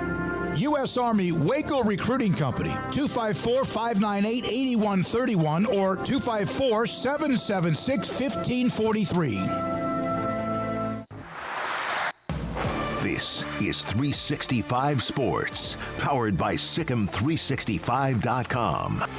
Enjoying the show? Hit the like button and subscribe. Interesting topic. I saw this. Chris Vanini from theathletic.com. I'd love to get your feedback on this in the text line, or the text line 254-339-1122, and then the chat room. Stop all what you're arguing about when it comes to fan bases and who has this and that, which is great. We appreciate that 99% of the time. That's why it is the chat room. But I'd like to see what you think of this. I'd never seen anybody, when they talk about if college football goes big boy, where there's just one or two super conferences and or the number of teams that can compete for a national title like is evaporated down to 40 or 20, 30, whatever. When I picture the type of fan that the TV executives are thinking about when they are making these big deals, it's not an Oregon State dad and his son who go to Resser Stadium together on Saturdays, then come home and watch the Pac-12 late night game. They're picturing, I'd never heard of this from anybody. They're picturing a New York Giants fan in Queens who can't name a single current college player, who could give two craps about Oregon State, but if they see Ohio State's playing USC on a Saturday, they're going to stop and probably watch it for an hour or two. Yeah, I mean, I do think that's certainly kind of a weird issue when it comes to the television networks and what they're trying to create here, because the way I would it's probably a lot like ad agencies, and I'll explain how ad agencies work. So we have to work with them quite a bit. In radio, it's very difficult. It's very difficult anyway, because you're constantly having to give them numbers, and we're in this a radio market like Waco, we couldn't give them the numbers accurately because it's not really accurately measured. But if TV networks, what they look at, the only currency they have is how many people watched this last year and how many people watched that one last year. And they said, well, Ohio State averaged 5 million people and Oregon State averaged 1. And they're like, well, okay, so who's like Ohio State?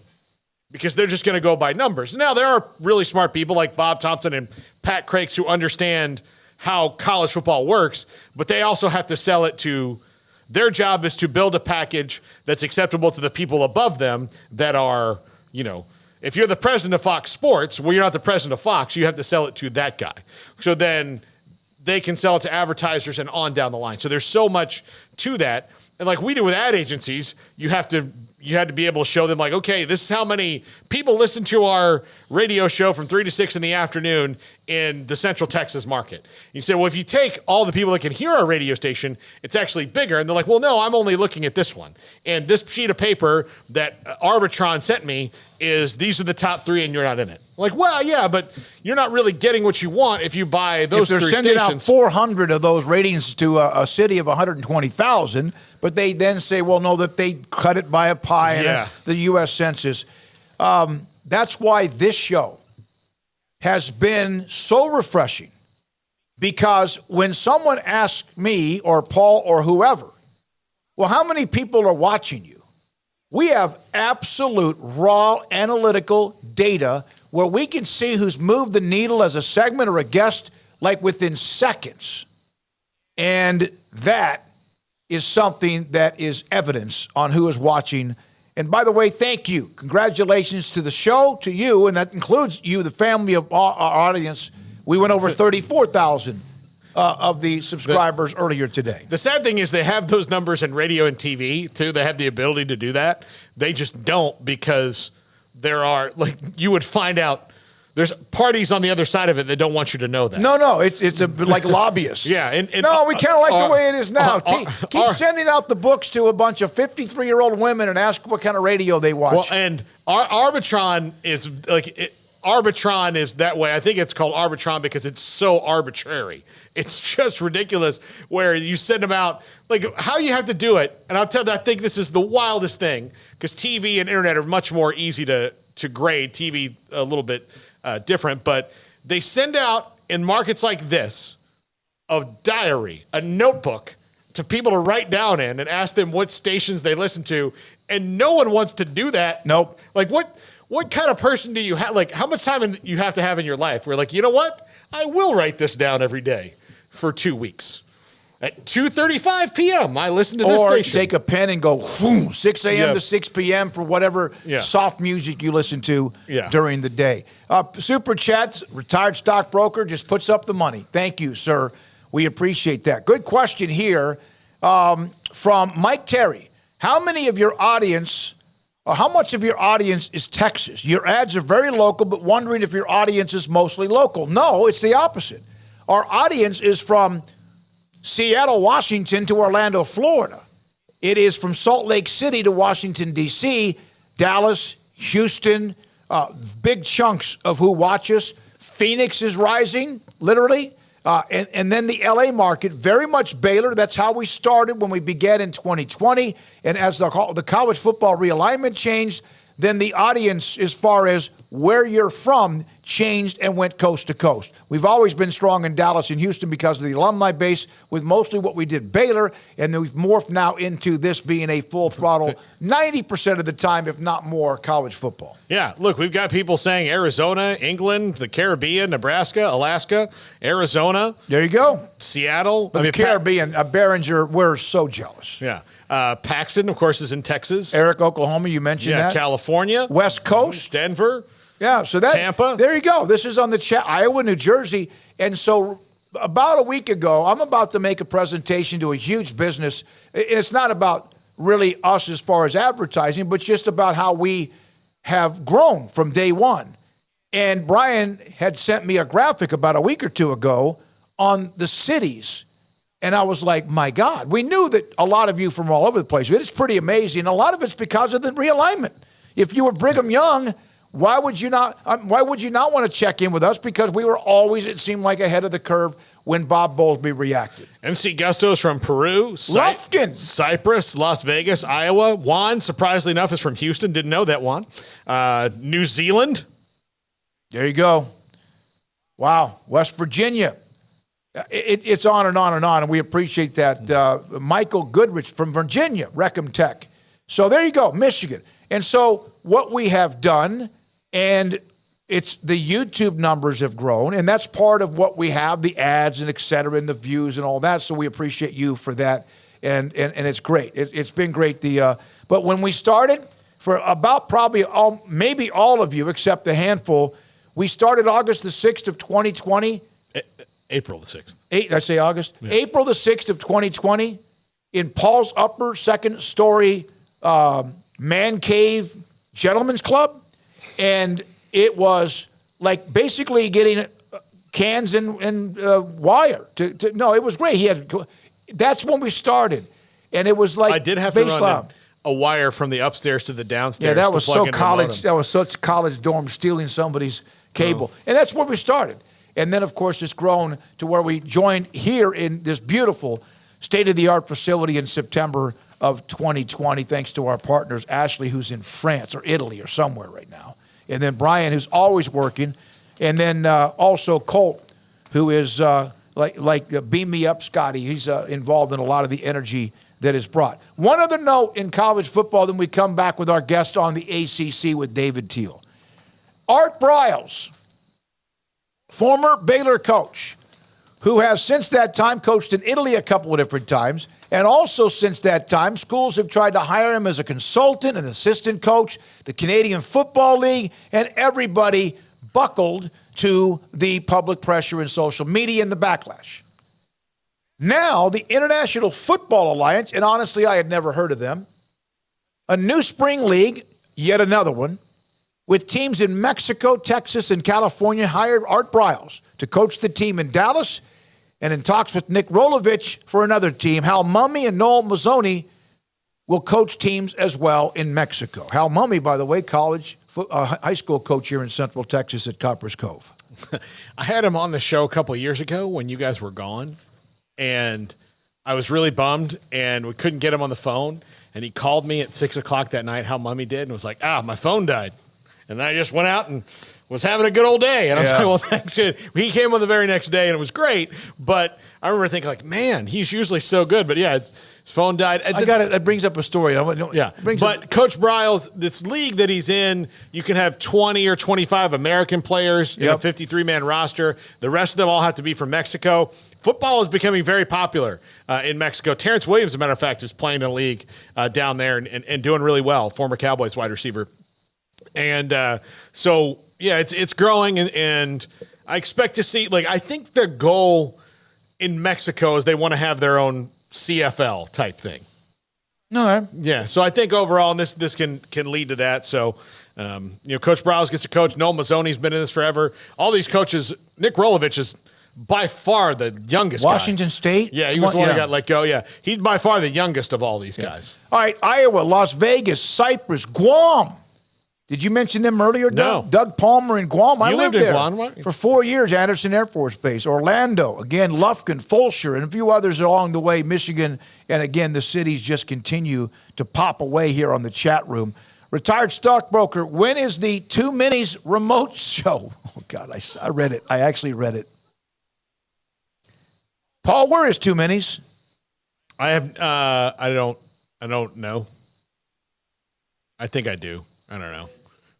Who asked? Garrett? Who asked that? When the last time you went to Two Minis? I've never been there. I literally have never been. Never been there. I just know of it. When I read that, I just read it, and then I was like, oh, that's the one that Butch used to bring up all the time on the talk show about. It's a gentleman's club in Waco, which, so there you go with that.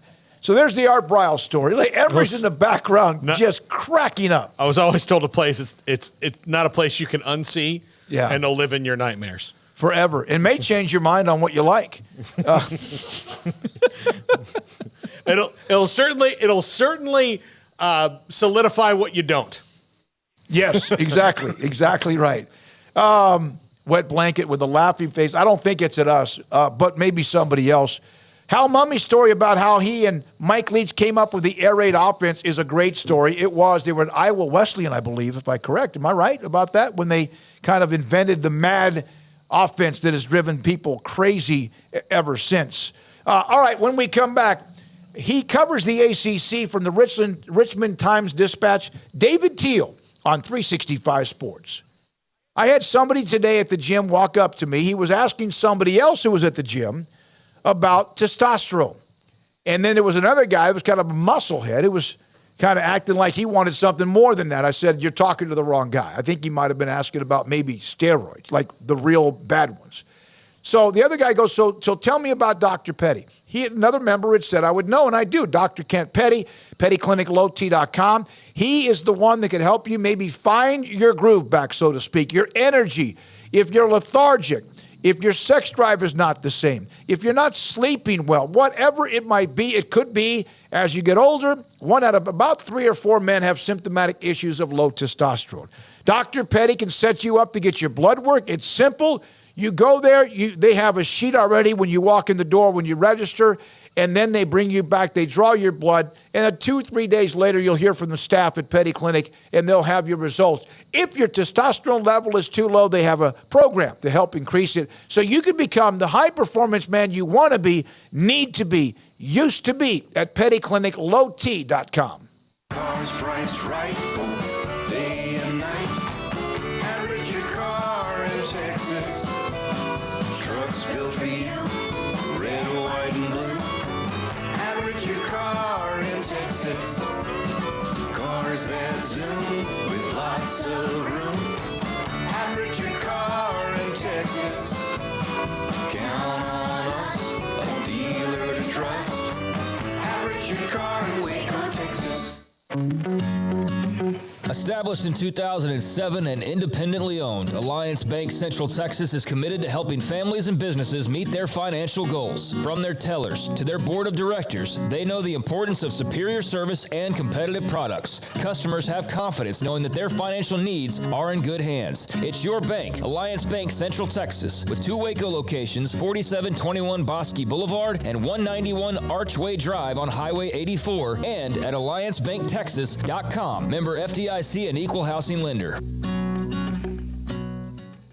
Where is the best beef in Texas? Your house. When you order from Texas Beef House, unleash the flavor of Texas-raised Wagyu from our pasture to your plate at TexasBeefHouse.com. Samantha Duvall joins us. She's the marketing director who knows all of the specials and also the events coming up. And thank you very much, as always, for your time. So all of these holidays are over. We've hit the meat of, literally, of the summer. And your thoughts about as you hit the month of August and into football season, Samantha? Football season's right around the corner, so that means it's perfect time for tailgating. The best time to grab our hamburger patties is right now through the end of July. We still have our sale going on with our regular patties and our jalapeno and cheese patties. They're $12 a package, so that's 4 patties to a package. It's perfect for the time for football. Gather all your family around. That way you can grill it up. Where's the best beef in Texas? Your house. When you order from Texas Beef House, unleash the flavor of Texas-raised Wagyu and how they age it as well. From our pasture to your plate, TexasBeefHouse.com. Shorty's Pizza Shack at 12th and Bagby is a homegrown, locally owned pizza place that's out of this world. Everything from the dough, the sauce, the sausage topping is made fresh in-house. Not to mention the amazing pizza pillows, the chicken wings are to die for. Try the Sikkim sauce, chili cheese fries or tots, plus great specials on food and drink every single day. Shorty's is also the perfect spot to watch the game with your friends. Shorty's Pizza Shack at 12th and Bagby. Tell them Paul sent you by. Did you know that 1 out of every 4 men have symptomatic low levels of testosterone and don't even know it? And if you think you're too young to worry about it, guess again. Low T levels can make you feel tired and grumpy, raise your cholesterol, and cause weight gain. Petty Clinic Low T can set up same-day blood screening and results. So if you're tired of being tired, call or go online at pettycliniclowt.com. It's a private clinic with an atmosphere catering to men. Affordable, only $165 a month, including lab work, office consultation, testosterone injections, and follow-up visits, compared to $300 or more a month in Dallas or Austin, and you don't have to drive 90 miles one way or the other and fight the traffic. Petty Clinic Low T has board-certified physician consultations that will provide the best form of brand-strength testosterone. Contact Petty Clinic Low T for increased energy, improvement in sexual desire and performance, mood, concentration, even a decrease in body and belly fat. Just off Highway 84 and Old Hewitt Drive in Woodway, PettyClinicLowT.com.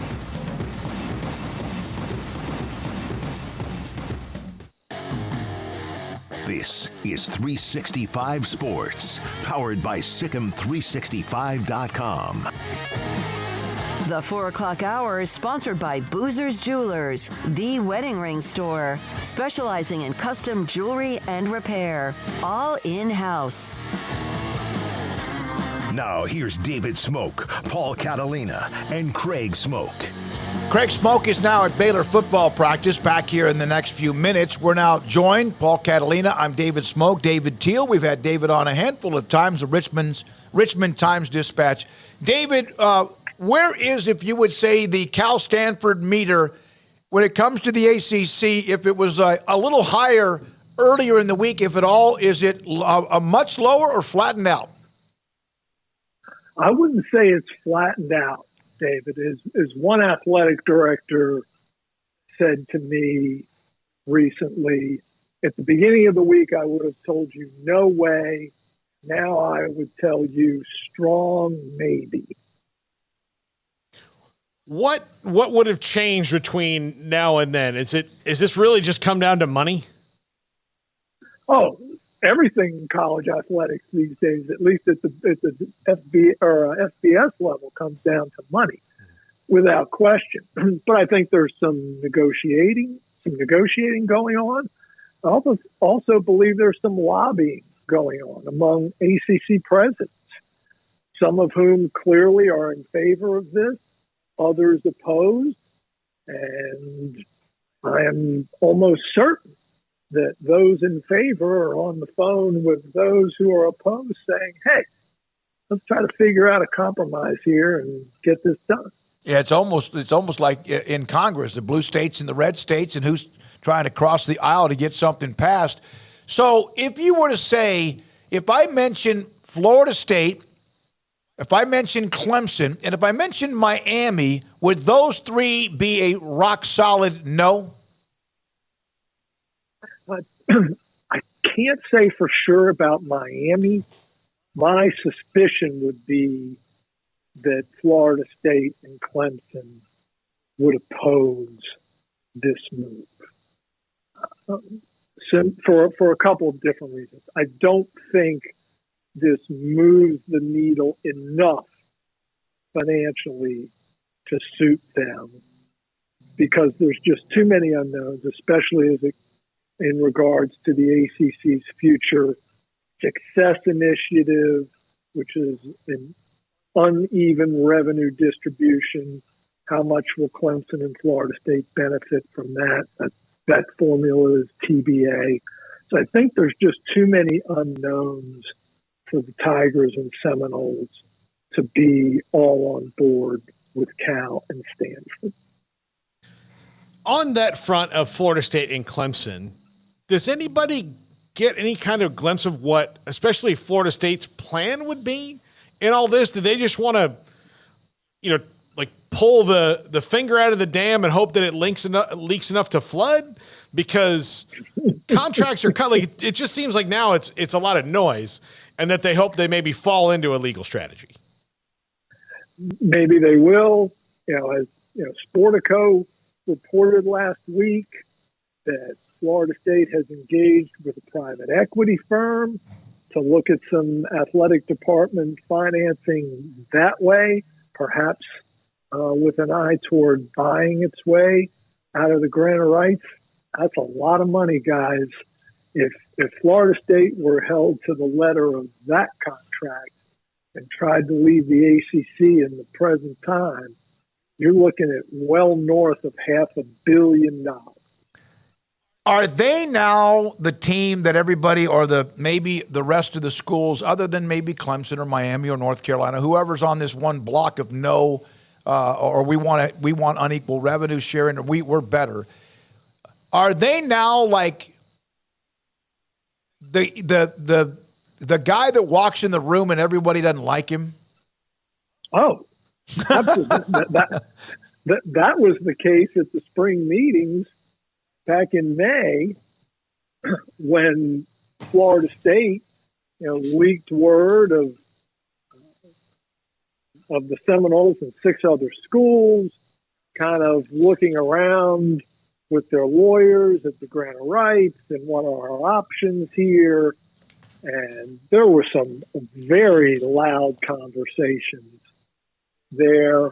And Florida State certainly didn't make itself any friends with last week's dog and pony show with its board of trustees, and its president threatening to leave the league if they didn't get their way, because by golly, we deserve a greater share of revenue. Never mind the fact, guys, that Florida State's own athletic director back in January told Ira Schofel of warchant.com down there in Tallahassee that Florida State over the previous decade ranked last in the ACC in terms of football investment. That's not an ACC problem. That's a U problem. And so essentially what Florida State is saying is we've squandered what money the ACC has given us, but now we want the ACC to give us more. That's not the way the world works. This is going to be fun, David, because I'm an SFA, Stephen F. Austin, the Stanford of the South graduate. Paul's an FSU guy, so this is all not news to me. They've made this big push of how they've spent all this money, but it's just been recently. Right. Yeah, I mean, it's right now, and they were operating with a de facto AD and a de facto booster club president for a very long time. And there was not anybody who wanted it. And so they're reaping what they sowed when they made those decisions right now. And this is all noise. Look, I would love for them to make a bunch of money, but I would like them to do that in a common sense fashion that would make sense that other than, look, you're a great brand. You deserve to make a bunch of money if you're still, if you're investing in it. But let's not pretend like you didn't pretend like the athletic department didn't exist for a decade. I mean, that's was the complaints my friends and I had all the time. Yeah. And by the way, let's also not forget that since Jameis Winston left the program, Florida State is 32-32 in the ACC over the last 8 seasons. It has lost 3 straight to Wake Forest. It has lost 7 straight to Clemson. It has lost 5 of the last 6 to NC State. So again, your demands for more money, your public demands, man, they ring just a little bit hollow. I understand Florida's going to make a lot more money. I understand your concern. I understand that you won 3 national championships since joining the ACC. Those are all very valid points. But there has to be a little self-awareness involved. Yeah, I also think that we're kind of hoping Clemson was going to join them out there on the front line, and Clemson's just letting them take the bullets right now. Mm-hmm. David, where does this leave schools like Virginia Tech, who, look, they've had a rough last few years since Frank Beamer left, but that's a legacy ACC program, and they're great. Duke, who football, is on an uptick now, but it's never been something they really cared about enough for the long term. Syracuse, Pitt, these are good athletic departments for the most part. Why? Where does it leave them if the conference continues to shake up? Well, again, I don't know that the conference as a whole will shake up because of that grant of rights. And because it extends through 2036 for 13 more years. Now, in 13 more years, what does the future like? I'll probably be in the nursing home and unaware of anything that's going on, and that'll be fine. But I think for now, the membership, absent Florida, Florida State and ACC are headed for a divorce. The only question is when and how and who's going to pay and how much. But the rest of the league, we'll see. Why is August 15th the date I heard that they have to make a decision? August 15th is the date they have to make a decision or inform the league of their intention to leave at the end of the 23-24 academic year. Okay. That has nothing to do with the grant of rights because we know that's 35 years from now. Yeah, this sounds like August 15th could be one hell of a day. August 15th, if in fact that happens, would be right there and maybe a notch above all hell breaking loose, David, on August the 4th on Friday with the Pac-12 and the Big Ten and the in the Big 12. Yeah, that was a sad day, guys. For those of us of a certain vintage who remember the Pac-12, the Pac-10, the Pac-8 in its heyday, and it earned the moniker Conference of Champions because that league produced literally hundreds of national champions. I was looking at the numbers earlier today. Stanford alone in the last 10 years has won 30 national championships. I mean, it's just remarkable. And, you talk about Southern California's football heritage and UCLA's unmatched men's basketball heritage, Stanford women's basketball. You can go down the line. And to think that there are only 4 schools as we speak still standing in Cal, Stanford, Washington State, and Oregon State. History will not treat last Friday very kindly. No, nor should it. I mean, no. Yeah, because it was brought about by hubris and just a lack of grasp of reality, and then money grabs. All things that are not necessarily good. None of it flattering. No. David, do you think that there's regret within not just the FSU part of the league? I mean, we know they regret signing a 50-year contract, but do you think there's a little bit of regret among the other schools that they are not going to be able to go to market with their television contract before everybody else goes twice? I think there probably is a little buyer's remorse.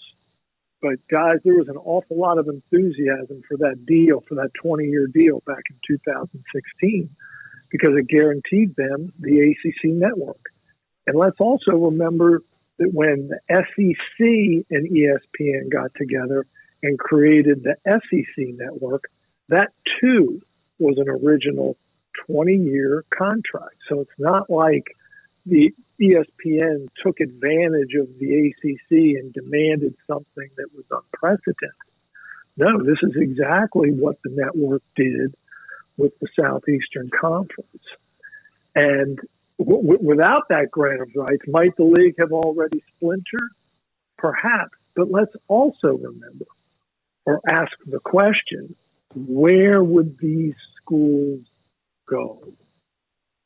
How much more would they bring to a Big Ten or an SEC? Yeah, I'm not convinced Florida State has another league to go to. Yeah, I agree with you on that. Like, it's not like everyone would like them, but I mean, I think Florida State and Clemson. And here's an interesting thing: they've won in the ACC recruiting SEC players when they've won national championships. I don't think this is kind of similar to where A&M had to swallow the pill on getting Texas in the league. I don't think that the schools that have regularly recruited against Florida State and Clemson want them in the league swimming in those waters with those funds. I think it's more than just one rival school here and there. I think there's probably a pocket of they're like, well, I don't know if we really want to do that. Exactly. And plus, guys, if you're Clemson or Florida State and you look at the future of college football and the expanded playoff, isn't your path to that playoff, which will define your relevancy, just like the NCAA tournament defines men's basketball relevancy, isn't your easiest path, your clearest path to that playoff through the ACC? Do you really want to jump in a league with Texas, Oklahoma, LSU, Auburn, Georgia, Tennessee, Alabama? Am I missing it? I mean, it makes no sense to me. David, I know you got the ACC network thing coming up in about 15 minutes. I told you we'd try to get you out of here in 15, and I think we did. We appreciate your time. Good luck covering this as we move forward, including maybe even, well, August 15th, just in 4 days from now, to see what might happen with Florida State. Thank you.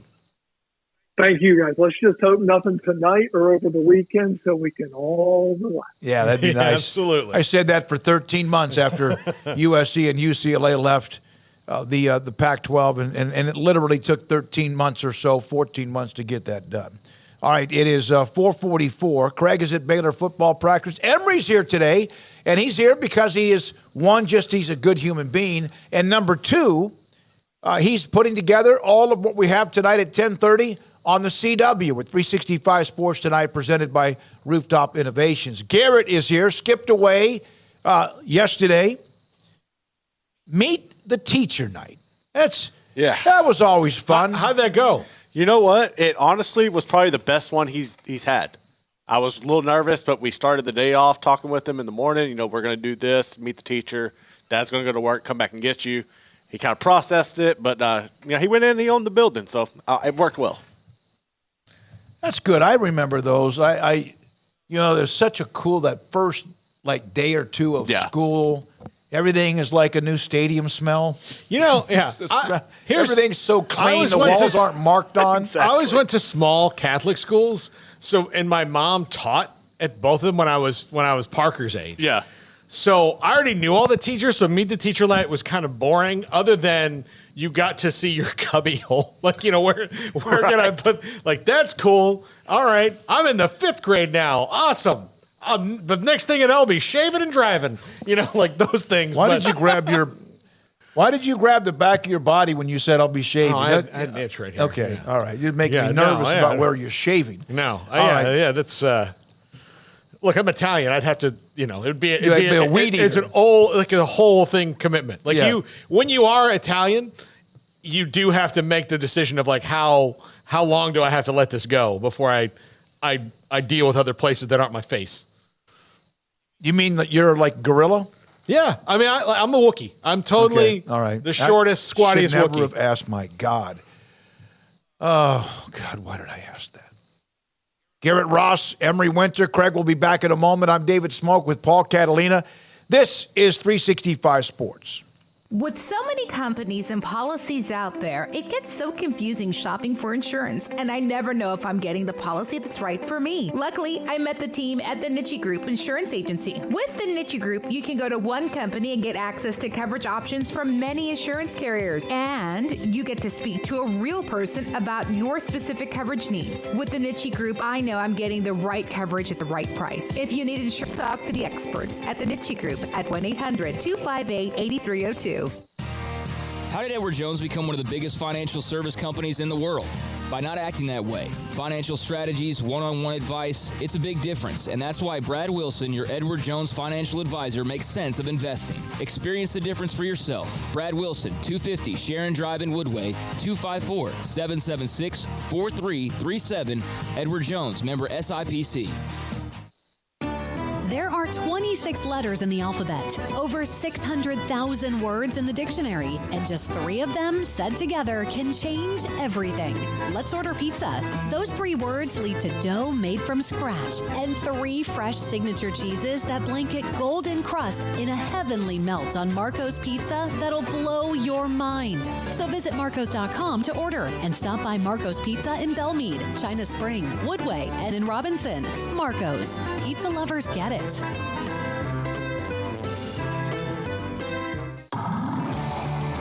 Waco Custom Marketplace is your hometown grocery store with a full-service butcher shop and bakery. Hi, this is David Smoak.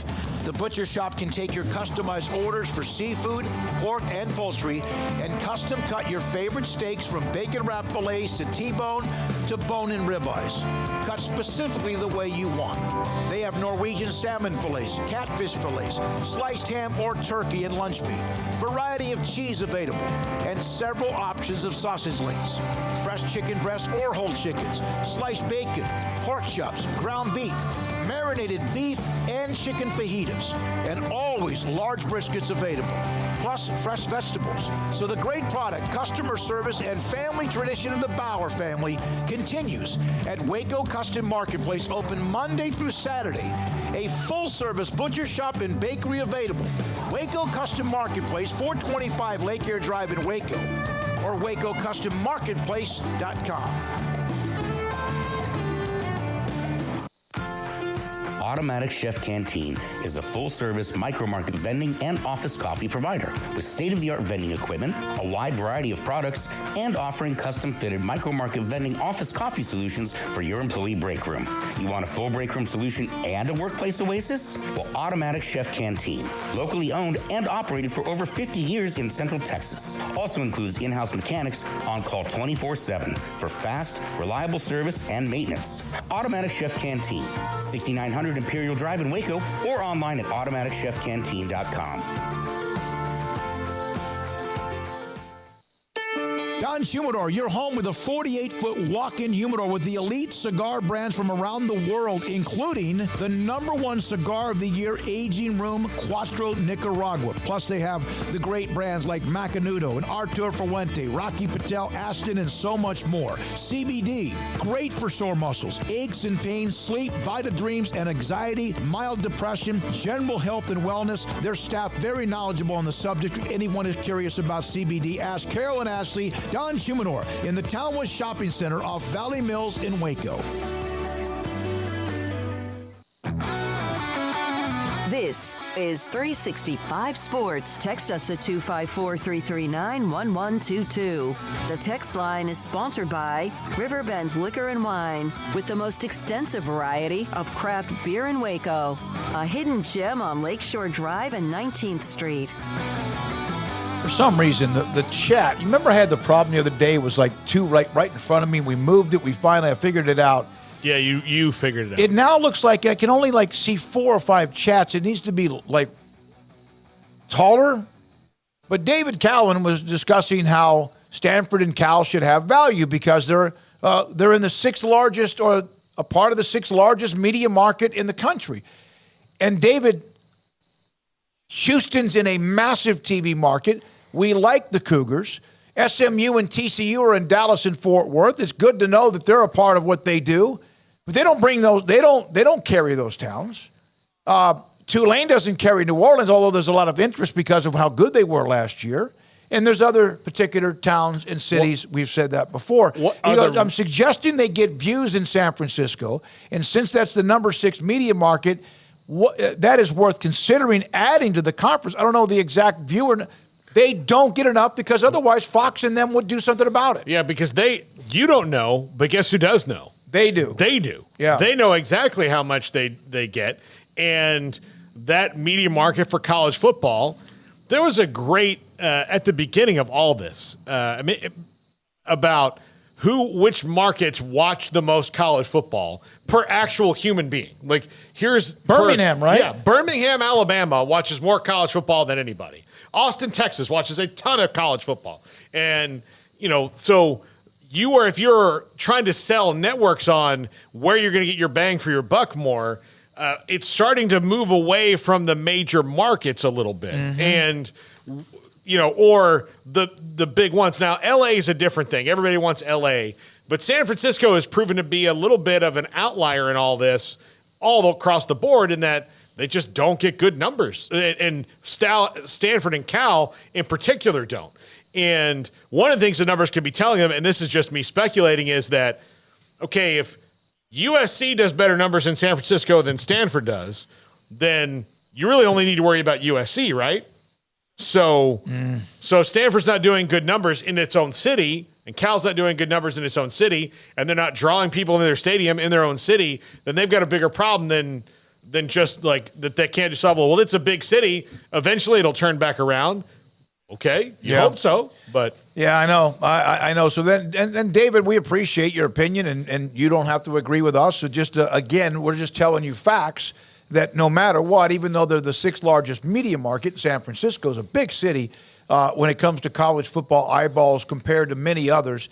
The Cal Stanford moving the needle. 2 incredible schools, right? And like somebody even said yesterday, great views on campus. But as far as TV, no. I used to love watching Stanford. There are certain brands that we individually have with certain schools. If I saw Stanford on back in the days, I'm old enough, back in the day when Jim Plunkett was their quarterback, I watched him. There are certain schools that we may not realize that. Stanford was in my interest as far as just like watching them play, from Bill Walsh to whatever they did with Harbaugh and then Shaw until the last 2 or 3 years, things have kind of fallen straight to hell when it comes to Stanford football. All right, we're at the top of the hour. 5 o'clock hour includes Essen Kassim. He covers Florida State. We asked David Till quite a bit about them. His thoughts, not really almost football related, but again, here's one of the teams that's like barking the loudest, and is it like a larger bark than a bite? Who knows? And then at the bottom of the hour, Will Vandervoort on Clemson. We wanted to kind of take a tour around just 2 or 3 of the movers and shakers in the ACC on what's been a big story throughout this week. Jason O., how was Stanford viewership during David Shaw's early years? I guess they didn't do good numbers back then. It may be hurting them now. Like I said, I think Stanford was one of the way they played the game. I think people like watching them. I'm not saying they were like everybody did, like when Oregon was kind of hot because they were good, plus they had all the snazzy colors and all that. No, I just always, when I saw Stanford on TV, I was like, I'm going to sit down and watch this game, or maybe watch it longer than I thought. This is 365 Sports. Alan Samuels, Dodge Chrysler Jeep Ram Fiat, Loop 343 and east of 84 in Waco, General Manager and CEO, Ted Teague. Alan Samuels, here are some of what they have the discounts right now on their lot. 1.9% APR financing for 72 months plus employee pricing for all 2023 Gladiator Sports, Willys, Freedom Edition plus $1,000 rebate, and get no payments 90 days. Think about all those things put together. Also, Alan Samuels with the they got like 2025 Dodge Chargers, Challenger, Scat Patch, Hellcats in stock, ready for the road. And then 2.9% financing, 72 months, 2023 Jeep Grand Cherokee Limited, $3,500 as well in a rebate with no payments for 90 days. No payments for 90 days on the 2023 Jeep brand vehicles other than the Wagoneer and Grand Wagoneer. 2.9% financing, 72 months, the 2023 Ram 1500, Lone Star, Bighorn, and Laramie trucks. 20% off MSRP on the Lone Stars and Bighorn crew cabs. Alan Samuels, Dodge, Chrysler, Jeep Ram, Fiat, Loop 340, and east of 84 in Waco. I hate my job, but I don't mind getting up in the morning. I dread each day, but I can't wait to get out of bed. You ask me why, and what I'll say to you is true. Well, you can get breakfast tacos at Rudy's Barbecue. Scrambled eggs and brisket, they ain't fooling around. Salsa drap, son, they're the best in town. Barbecue for breakfast, yes, it's true. Put a smile on your morning at Rudy's Barbecue. Next in line. Boozers is the wedding ring store and more. If you're ready to get engaged or already married and want to upgrade your wife's ring for a special anniversary, Boozers is the place to go. With the largest selection of premier quality diamond engagement rings and wedding rings in Central Texas. They have 7 cases with over 300 styles of rings from top designers like Natalie Kay. Choose from yellow, white, or rose gold, plus beautiful top quality loose diamonds. With an in-house jeweler, they can also custom make anything you want. Bring in a picture or drawing and let Boozers create your one-of-a-kind pendant or ring. They can even use some of your old gold and diamond jewelry to create something new. At Boozers, you'll find a great selection of quality timepieces, and Boozers is the place for expert watch maintenance and repairs too. They specialize in expert Rolex watch repair for fine jewelry, watches, custom work, and more. Go to Boozers on Valley Mills and Lake Air Drive in Waco. Boozers, the wedding ring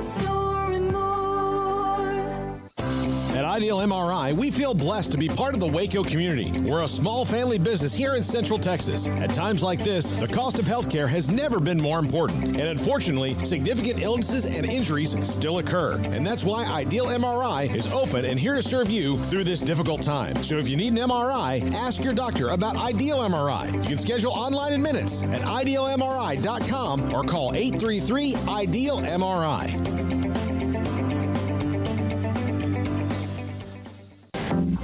Waco Regional Tennis and Fitness on Lakeshore Drive is a premier elite life-changing experience where you can change your mind, body, and soul.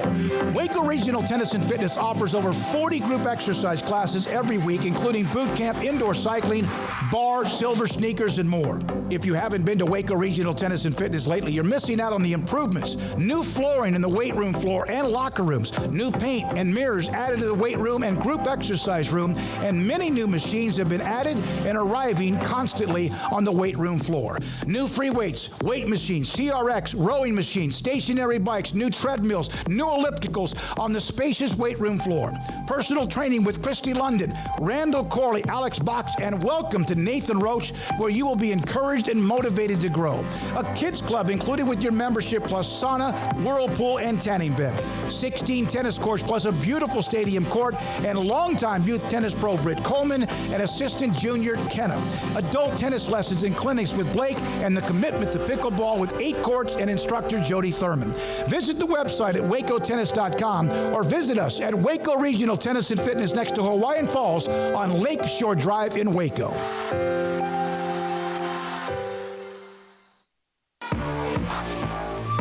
.365 Sports is turbocharged by Unite Private Networks. Find out more at uniteprivatenetworks.com.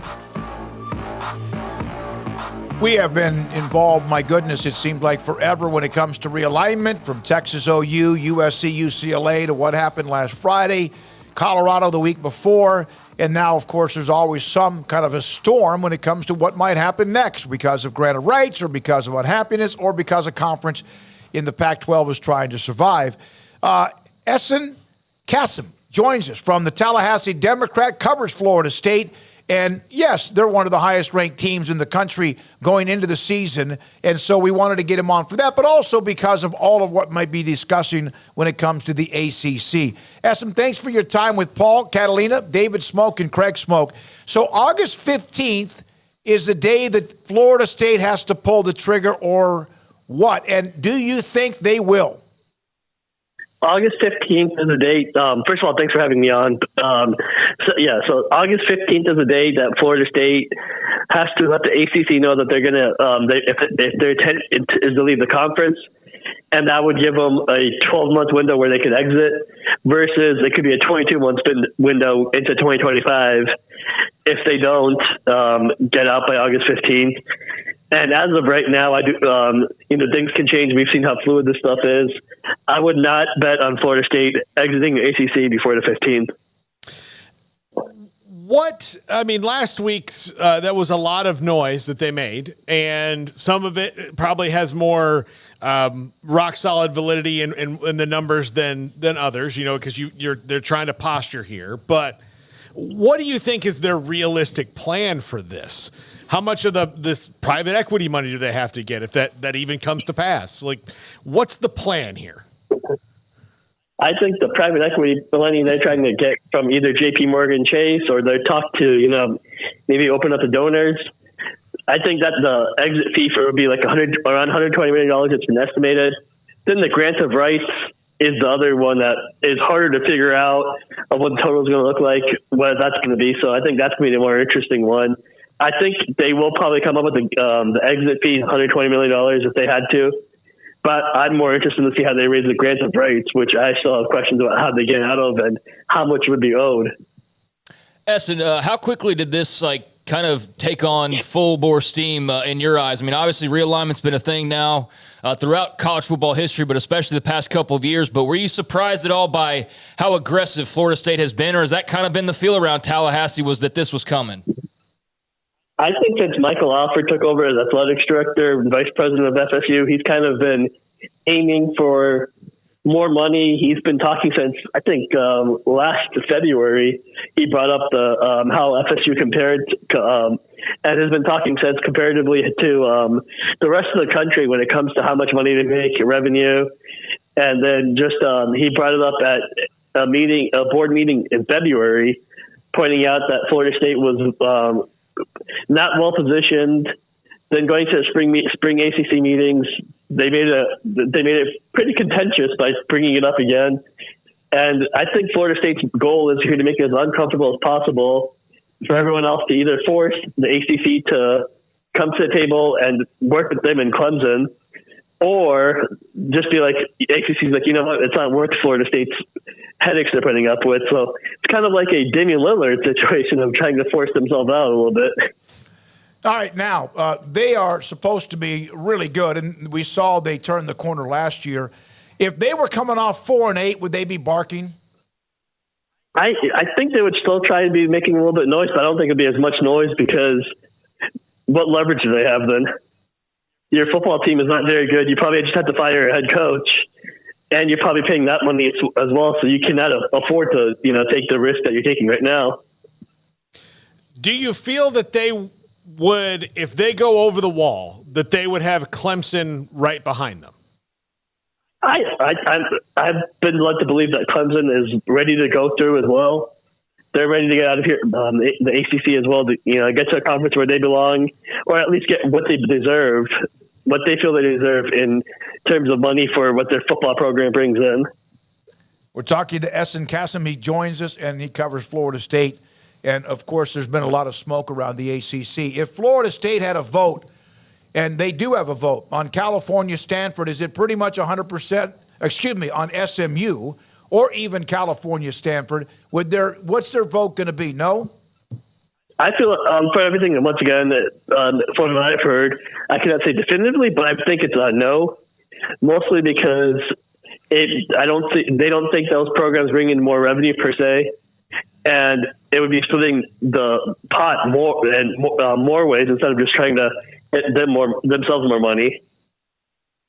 Essen, thanks for your time. Again, 365 Sports. Paul, anything else? Yeah, thanks for your time. Yeah, just one thing. So they're practicing in Jacksonville right now. On the field, what could trip this team up this year?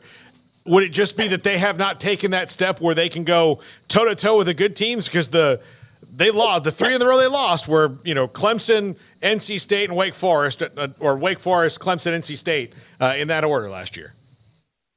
Yeah, I think that offense, like as we saw last year, and they have more weapons, will be explosive. What I still have questions about, they struggled in the run game against Florida, Oklahoma, against Clemson, against Wake Forest, NC State, all those teams that struggle against the run. So I want to see if that's improved. Early returns in practice have been better, but of course, they've been wearing pads, full uniforms for 2 days. So I still have questions about where the run defense ranks, especially after the struggles last year. Essen, thanks for your time. Enjoy it. Covers Florida State for the Tallahassee Democrat with us on 365 Sports. Man, I mean, it is just nuts. August 15th, they have to say something. Mountain West, remember San Diego State, there was a deadline. I think that after Colorado committed, Brett Yormark told whoever was listening, there's a deadline. We're not going to let this linger out. If Oregon, Washington would have called 2 or 3 weeks later or a month later, hey, okay. But they needed to make a decision so everybody could move on. Yeah, I think there was very clearly a deadline. The Big 12 couldn't just wait, forever. They had to make moves. They also obviously had alternatives, too, ready to go. So, hey, Colorado's coming. Great. Who else? Oh, none of the other Pac-12 schools want to come? All right, UConn, come on down. If that's the case, well, hey, they got all three instead. And now have their eyes on, grabbing more. But a lot of that's dependent on what happens elsewhere, like who's where and doing what with who. There's a lot of answers, but I love that the Big 12, at least for them specifically, they were the aggressor for the first time in basically their life as a conference and went out not once but twice and grabbed 4 schools. The first time to just exist basically moving forward, and the second time to really supercharge themselves up a little further and strengthen the foundation. And now they can kind of just sit back and let others be involved in all the calamity, and they can just kind of wait in the shadows and be selective depending on what comes out on the other side of that, whether that's a Pac-12, whether that's going back to the drawing board of like, hey, let's focus on basketball, whatever the case may be. They have options, and that's and it's from coast to coast. So that's a good deal. But yeah, it's fascinating. And hey, that's all a backdrop, what we were just talking about there with Essam, of a really good football team, as we touched on at the end. But, I mean, that first game's going to be nuts. I think Paul and Garrett are going to fight in studio to determine, who is triumphant at the end. Hope it doesn't come to that. But that was such a crazy ending of that game. That's how we're going to predict who wins on the show, is whoever comes out on the other side of that squabble. We didn't talk the whole game until the very end, and the text I sent him was like, I can't. It was just, the heart was in my throat the whole time. And it was the things just going through my head. I remember it. Here it is. You fumble at the 1 yard line and somehow, you're going in to seal the game to where, you got it completely in hand to, oh no, you have to have a miracle to keep this thing out of overtime. So I hope it's good again. I hope it's not that good. I just hope it's good and it's enjoyable. But we just in the last two guests with David Teal and Essen, you can kind of see Florida State's trajectory here when it comes to what, their history in this, in that they for a very long time had an interim athletic director, and they had a retiring booster club president. They did not spend the money that they should have been spending on things. The booster club president especially just had his kind of old-fashioned backslapping way of going around and asking people for money. Just wasn't working anymore. Plus, some of those older donors were gone, and he didn't make any inroads with the newer generation. So when Michael Alvord came in, first as the booster club president and then now as the AD, things have changed, and a lot of the things is we're going to make as much noise as we can, but it also doesn't change the fact that you're trying to crawl out of a hole of your own making, in that the reason that Jimbo Fisher left was several-fold, but one of the things was he won a national championship. He went to the athletic department and said, hey, look, we need to get on par with what Clemson and Alabama are doing and build this facility. We've got to get in the arms race, and they slow-played him on it. And the attitude of, well, Coach Bowden didn't ask for this stuff, was like, well, it's a different time.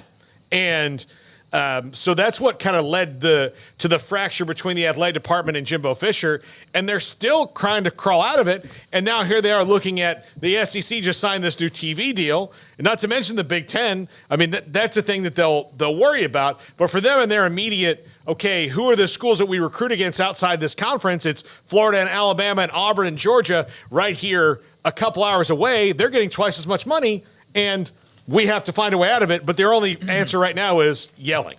Garrett, did you ever find that drop rate? You did. All right, I want to bring this up. Big 12 quarterbacks drop rate. Colt worked on this with one of his weekly segments on SicEm365.com Premium. There's a name on there, and I know every one of them you're going to ask me at the bottom, third name from the top or bottom, Caleb Williams. Why is he on there? Just wait. The drop rate, Will Howard, wide receivers, running backs, whoever, passes, it drops 7.5% of his 80 incompletions. Does that make sense? So the number on the right, the high number, is how many incompletions they had, and the one before it, before the slash, is how many of those incompletions were drop passes. And when you have Cade Warner and Deuce Vaughn in that, I would assume that you're not going to have many drops. Well, he didn't. And so there you are. Now, he also didn't play the full year, so the number of incompletions is lower than most everybody. Well, Jalen Daniels, another guy that was injured. Kansas, basically, 9% of his incompletions were drop passes. Keep going down. Max Duggan, 23. Ewers above him, 16. There's Tyler Shuck at 8. Baylor's Blake Shapen. Now, he could have been better. But 24 of the 135 incompletions, nearly 18% of his incompletions were drop passes. That's basically 1/5. Yeah. You could have asked me this, and I could have told you who was going to be in the bottom last year, because that was the intersection of maybe Blake Shapen not being completely ready for what was happening in that offense, but also they didn't, and by their own admission, did not address the wide receiver position enough. After they lost Tyquan Thornton, you lost R.J. Sneed to the transfer portal. You lost a lot of dependability, and then nobody stepped up. I mean, it was a void all year long. Now, Monterey Baldwin had a good year, but he wasn't healthy all the time, and some of those drops were his as well. But yeah, they had a lot of drops. It was a problem. There were two, unfortunately, against was it Oklahoma State with Gavin Holmes had a couple. He now, of course, is working out with the NFL as far as at a training camp, I believe, at this particular time. Craig, those numbers at all? Put them up again if you wouldn't mind, Garrett. Caleb Williams is there, just a list. There's a Heisman Trophy winning quarterback who had 16% of his passes that were dropped. And so there's Dylan Gabriel above him, and then, of course, Shapen at the bottom. So that's why Williams is just to show what another guy has, basically, the Heisman winner. Is that just a comparison? It was just to give you an idea. That was the guy who won the Heisman and how many percentage of drop passes he had. Yeah, I mean, it's interesting. I'm not surprised to see Shapen's number.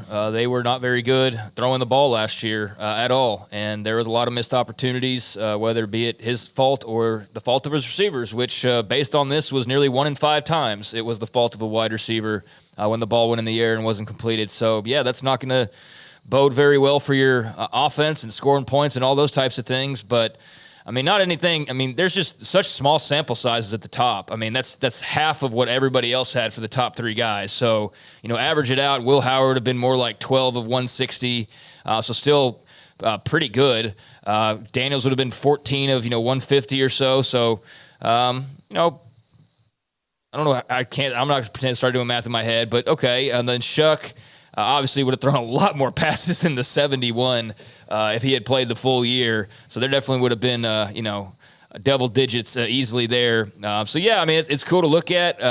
Shapen's got a lot of polish needed this year. And, I mean, I think it's pretty clear now. The onus is on him and him alone. This isn't, he's young and they're young and this, that, and the other. I mean, they got to win, guys. Like, I'm not by any means saying Dave Arena's on any sort of a hot seat whatsoever, because I don't believe that in any way, shape, or form. I know there's certain fans that feel like, there's a level that has to be maintained, that if, they win 7 games and, it's just not going to cut it. But I don't think that's realistic at all to assume that would be, or that he's on any sort of a hot seat whatsoever. But they got to win. I mean, he's had 3 years, and they've had the one really good year, and then they had the couple of years that have been just sort of And last year, the way all that ended was bleh.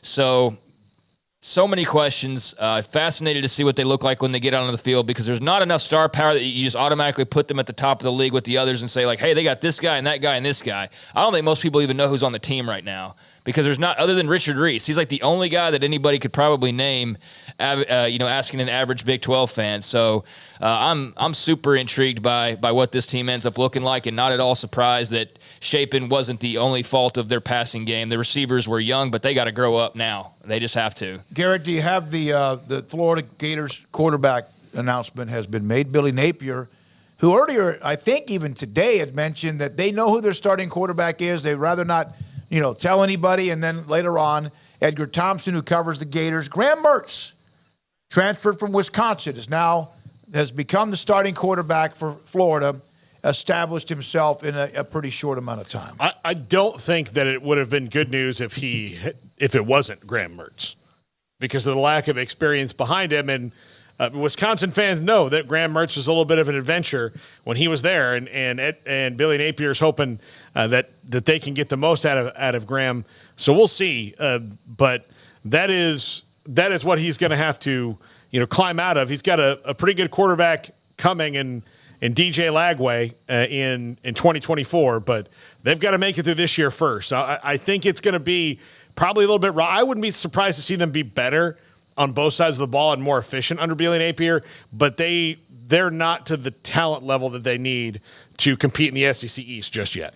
Well, they certainly lost a tremendous amount of buzz they had last year just because of Anthony Richardson and just all the attention that was placed on him, for various reasons. NFL potential there obviously played a large role in a lot of the talk about him, but, big arm, all that stuff, the start of the season. This is a big step down as far as the sizzle factor goes with Graham Mertz, but I do think you're right about the efficiency and things like that. It's just not going to be super sexy and fueled with star power necessarily, but I mean, he's a veteran guy. They went and got him for a reason. Obviously, he's a touch better than Jack Miller, and gets the job for now. But as we know with these starting quarterback announcements, that doesn't mean you're guaranteed the rest of the way, because a lot of different things can happen. So I'd recommend that Jack Miller stay on his toes in the rest of that room. But yeah, let's see what Graham Mertz can do. And entering year 2, what is the Florida feeling like around Billy Napier? Because I don't know. I feel like there was a lot of excitement early, and then the year was just kind of what it was. And now, because of the quarterback spot in particular, it just feels like there's not a lot of oomph to it right now. So, yeah, I'm curious on, I think what maybe last year was there. probably more of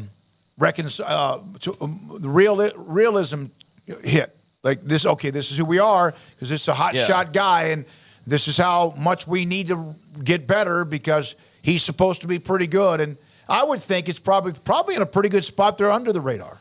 Well, look, if you look at their schedule right now, they're going to be underdogs in at least 7 games. Unless something changes. But just off the bat, I would say they'll be underdogs against Utah, Tennessee, Kentucky, South Carolina, Georgia, LSU, and FSU. Yeah, so that's pretty salty. That means I don't know what Arkansas is going to be. They could wind up being underdogs in that game, and they've got to play them. They've got them at home. The SEC, there'll be a couple of teams that flash early and then maybe kind of level off, and there's going to be a couple of teams that are going to, just because it can be a nightmare based on who you're playing next after next after next. And a couple of teams that won't be as good as we think. And sounds like the Big 12. Now this is assuming that game 1 on August 31st. Let's just say Cam Rising is healthy. I don't know if that's going to be the case or not. I don't see how. I don't see how. But if we throw that in there and Cam Rising is healthy, this is a team that has to play Cam Rising, Joe Milton, Devin Leary, Spencer Rattler, Carson Beck, who we haven't seen yet, Jaden Daniels, and Jordan Travis. Yeah, that is tough. That's a murderer's row of who you're going to have to see. It's going to be interesting for Florida and how they claw out of where they've been. Oh, I didn't even mention Malik Jefferson. Yeah, that's right. So I skipped him over, and if you add, that's the other thing is there's so many teams that you could wind up in the schedule with that don't have established quarterbacks. Florida has the schedule with probably the most. You're talking about KJ Jefferson. KJ Jefferson. KJ Jefferson at Arkansas. First I'm sorry about that. Jefferson. Malik. No, that's the Texas linebacker that was so hyped. Yeah, KJ Jefferson. So they've got a schedule that is almost nothing but established quarterbacks now. They probably will avoid Cam Rising. But here today, Kyle Whittingham feels like he's got his most athletic team ever. And that was a game that Utah lost in Ben Hill Griffin, and Anthony Richardson took over that game. So he's not there. It's going to be different. That's one of the tougher schedules I've heard. Yeah. Just, again, you have that's one of the things about, there are non-conference games that sometimes come and go based on how good both teams are. But then all of a sudden there are years when your non-conference games hit you right between the eyes because there's a reason it's a pretty damn good rivalry. And so they're kind of in the middle of all that, it appears to me, in that particular case. All right, Craig, anything from practice of notice? No, not really. I mean, we were out there for a little bit of a shorter time today.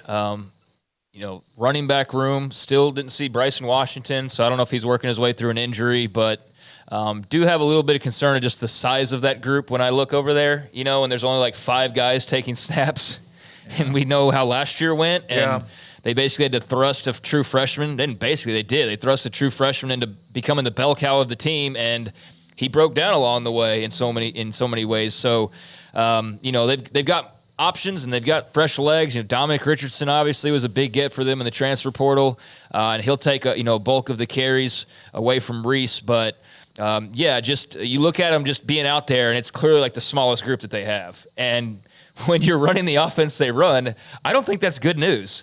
That's the smallest group that you have is your running back spot. It's surprising because that was one of your strengths, or appeared to be your depth and strength. I don't want to get too far ahead of ourselves and oh my gosh, so I don't know what's going on there. I don't know. It could be a class thing or whatever.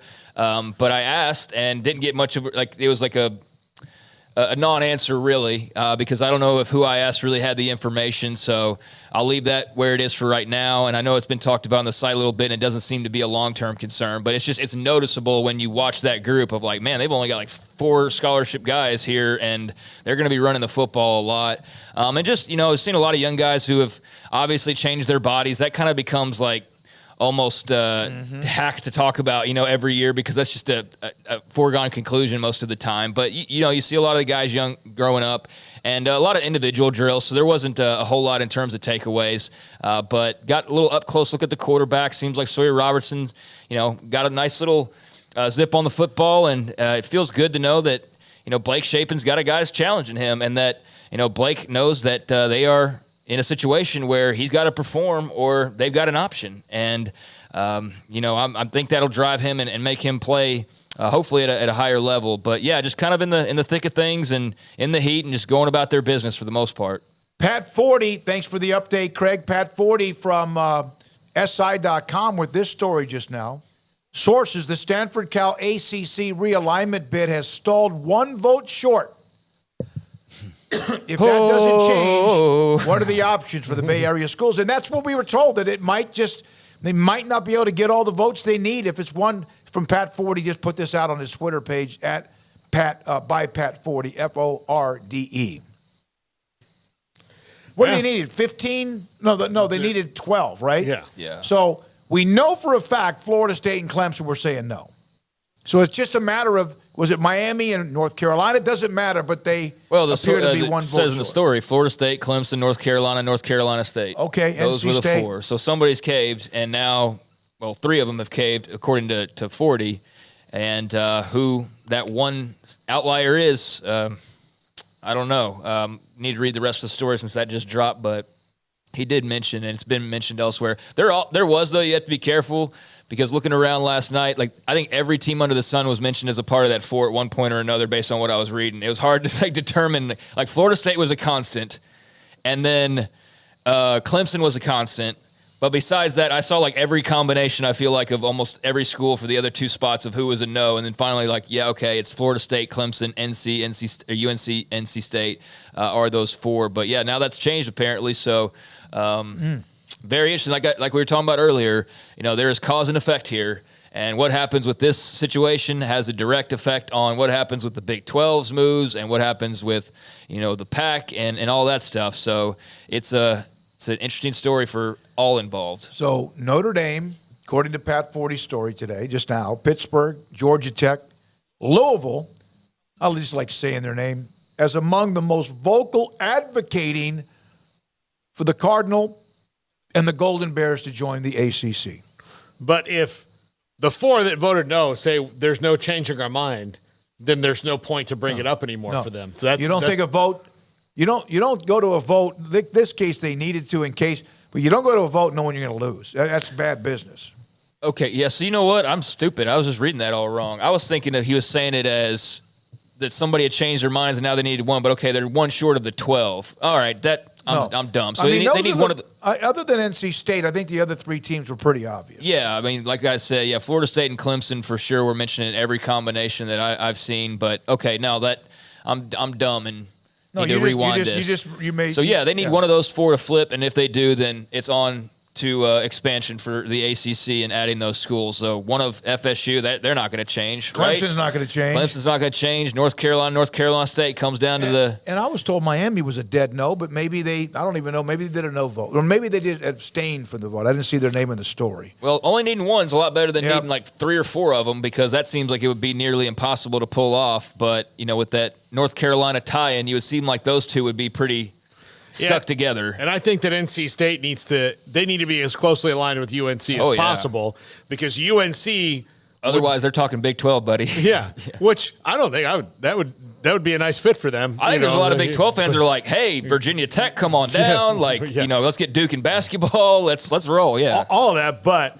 I think that just to make sure, because you have to make sure that you have a home. So if you can partner with somebody who for sure would, because UNC for sure would have a home, then that's what you need to do. Hey, I just said this has nothing to do with what you're talking about, but it's about realignment. So if the Pac-12 wanted to bring in teams from the Mountain West, we know there's an exit fee. But if it helped the Mountain West, and Navarez will be with us next week, and couldn't do it quite like we thought today, wouldn't you want to waive the exit fee? Is there still an exit fee?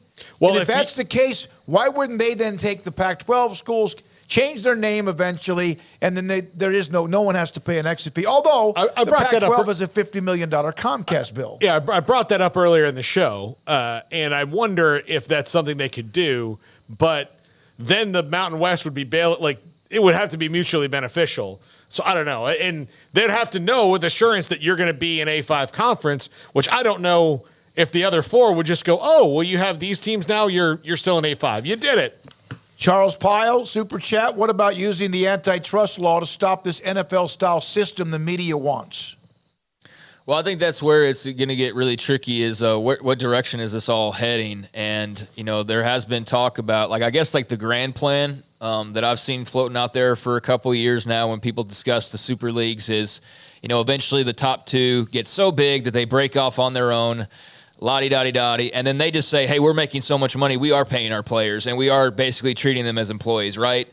And so I guess that's where you'd solve some of those issues, but I'm not a legalese guy. So if somebody else out there, I know we got a lot of smart people in the chat want to answer that.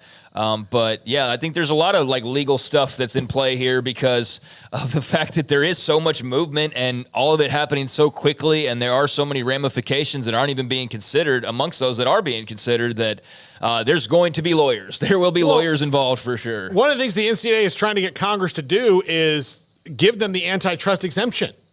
Yeah. So that's an issue that's up for debate right now. So no, and what do they get? They're not going to make them go back. Well, they could the NCAA is going to be careful because if they want to decide we're going to retroactively punish you for antitrust, they could. You're talking about a stack of issues for the NCAA. Yeah, but to me, if they were going to do anything, they would have stopped them before. Yeah, there's here's the thing that you need to figure out because the NIL laws are probably DOA right now. That's not going to probably happen. All of that because of all this. If there was really an appetite to stop any of this, they would have stopped it. And I don't know that they necessarily totally can. Yeah, I don't pretend to know the law and how all that works. So I don't think there's appetite for this at the government level right now. One more thing, and then we get to our next guest on Clemson. Katie Rader, thank you so much. Good week. Thanks. Thank you. $3.65 and $3.65. Coming up next. He played for Clemson, covers Clemson. Will Vandervoort, the Clemson insider, and we're going to get some knowledge from him on all this today in the ACC. And this is 365 Sports. Looking for power, performance, adventure, or luxury? We've got it all at Allen Samuels in Waco. Find amazing deals during the Make This the Summer sales event on new Ram trucks, Jeep SUVs, Chrysler sedans, minivans, or a sporty Dodge. At Allen Samuels, we're committed to taking care of our customers, and that means a large inventory on hand for you to choose from. Shop AllenSamuelsDCJ.com or come see us today at Allen Samuels in Waco. Come by. Let's be friends. Three Nations Brewing Company has 16 different beers on draft with a new beer every Friday. It also offers 2 air-conditioned tap rooms, a large indoor beer hall, a second-floor mezzanine offering a great overview of the brewing company and equipment and patio where you can relax under the shade. Plus, you can now experience the new Three Nations Beer Garden Grill on our shaded patio. Grab a cold beer and enjoy a bite from our freshly prepared and delicious menu. Street tacos, quesadillas, freshly cooked burgers and dogs, and veggie burgers too. Nachos and so much more, all prepared and cooked on site. So come visit the award-winning Three Nations Brewing Company on East Vandergrift off I-35 in Carrollton. In Texas, there's pea-size hail and baseball-size hail. Guess which one hit our house? We didn't even know where to begin, but we called our Texas Farm Bureau insurance agent, and he was so reassuring. He knew exactly what to do to get our house back into shape and our lives back to normal. Now, we're even more thankful for the roof over our heads. Stop by and see our agents at one of our 3 McLennan County locations. Coverage and discounts are subject to qualifications and policy terms and may vary by situation. Waco Waco Custom Marketplace is your hometown grocery store with a full-service butcher shop and bakery. Hi, this is David Smoak. The butcher shop can take your customized orders for seafood, pork, and poultry and custom cut your favorite steaks from bacon wrap fillets to T-bone to bone-in ribeyes. Cut specifically the way you want. They have Norwegian salmon fillets, catfish fillets, sliced ham or turkey and lunch meat, variety of cheese available, and several options of sausage links, fresh chicken breast or whole chickens, sliced bacon, pork chops, ground beef, marinated beef, and chicken fajitas, and always large briskets available, plus fresh vegetables. So the great product, customer service, and family tradition of the Bauer family continues at Waco Custom Marketplace, open Monday through Saturday. A full-service butcher shop and bakery available. Waco Custom Marketplace, 425 Lake Air Drive in Waco, or WacoCustomMarketplace.com.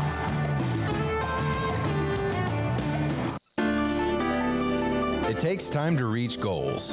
It's a truth that applies to more than sports. It goes for your financial goals as well. You work hard for your money, and you deserve an investment strategy that lines up with your game plan. And Chuck Verno, your Edward Jones financial advisor, can help. If financial investments aren't putting forth the effort you desire, stop by today for a financial review.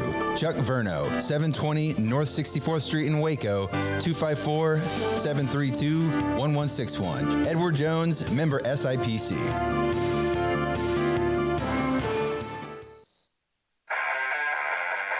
This is 365 Sports, powered by Sikkim365.com.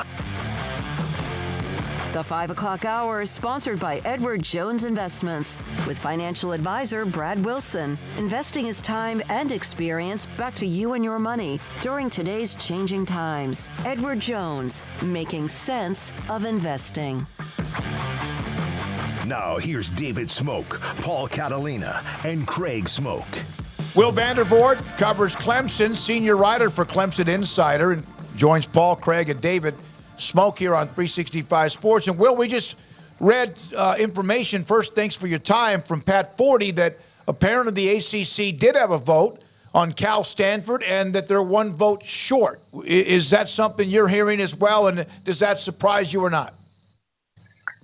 No, it doesn't surprise me that they're one vote short because I know there was several teams that were they got to have 12 votes, so people understand. They got 12 of the 15 votes have to be to pass to add Cal and Stanford, and I know there's 3 teams that are a hard no.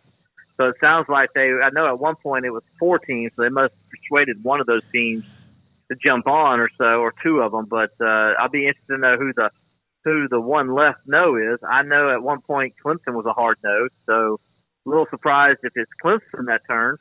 But it'll be interesting to see, how that comes out. But, I just don't really see, again, why it's not going to make a difference for the Atlantic Coast Conference if those 2 teams join the conference. It's not going to do anything from a revenue standpoint. It may add another $6 million a year, but that's still nowhere near what the SEC and the Big Ten are going to be making, and Clemson and Florida State are not going to be happy. So if they're one vote short of 12, that means, I definitely know Clemson and Florida State are the no's. Well, we have in the report, 40 mentions both North Carolina and NC State.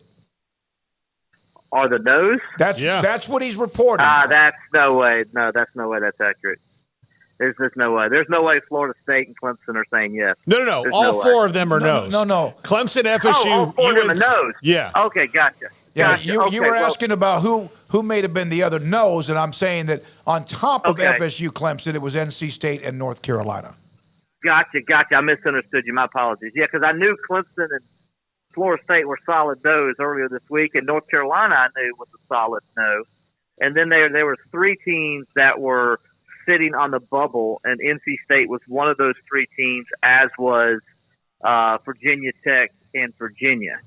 So no surprise then that North Carolina's done. I'm a little surprised NC State said no, because Bo Corrigan is his dad was Boo Corrigan, the longtime commissioner of the ACC.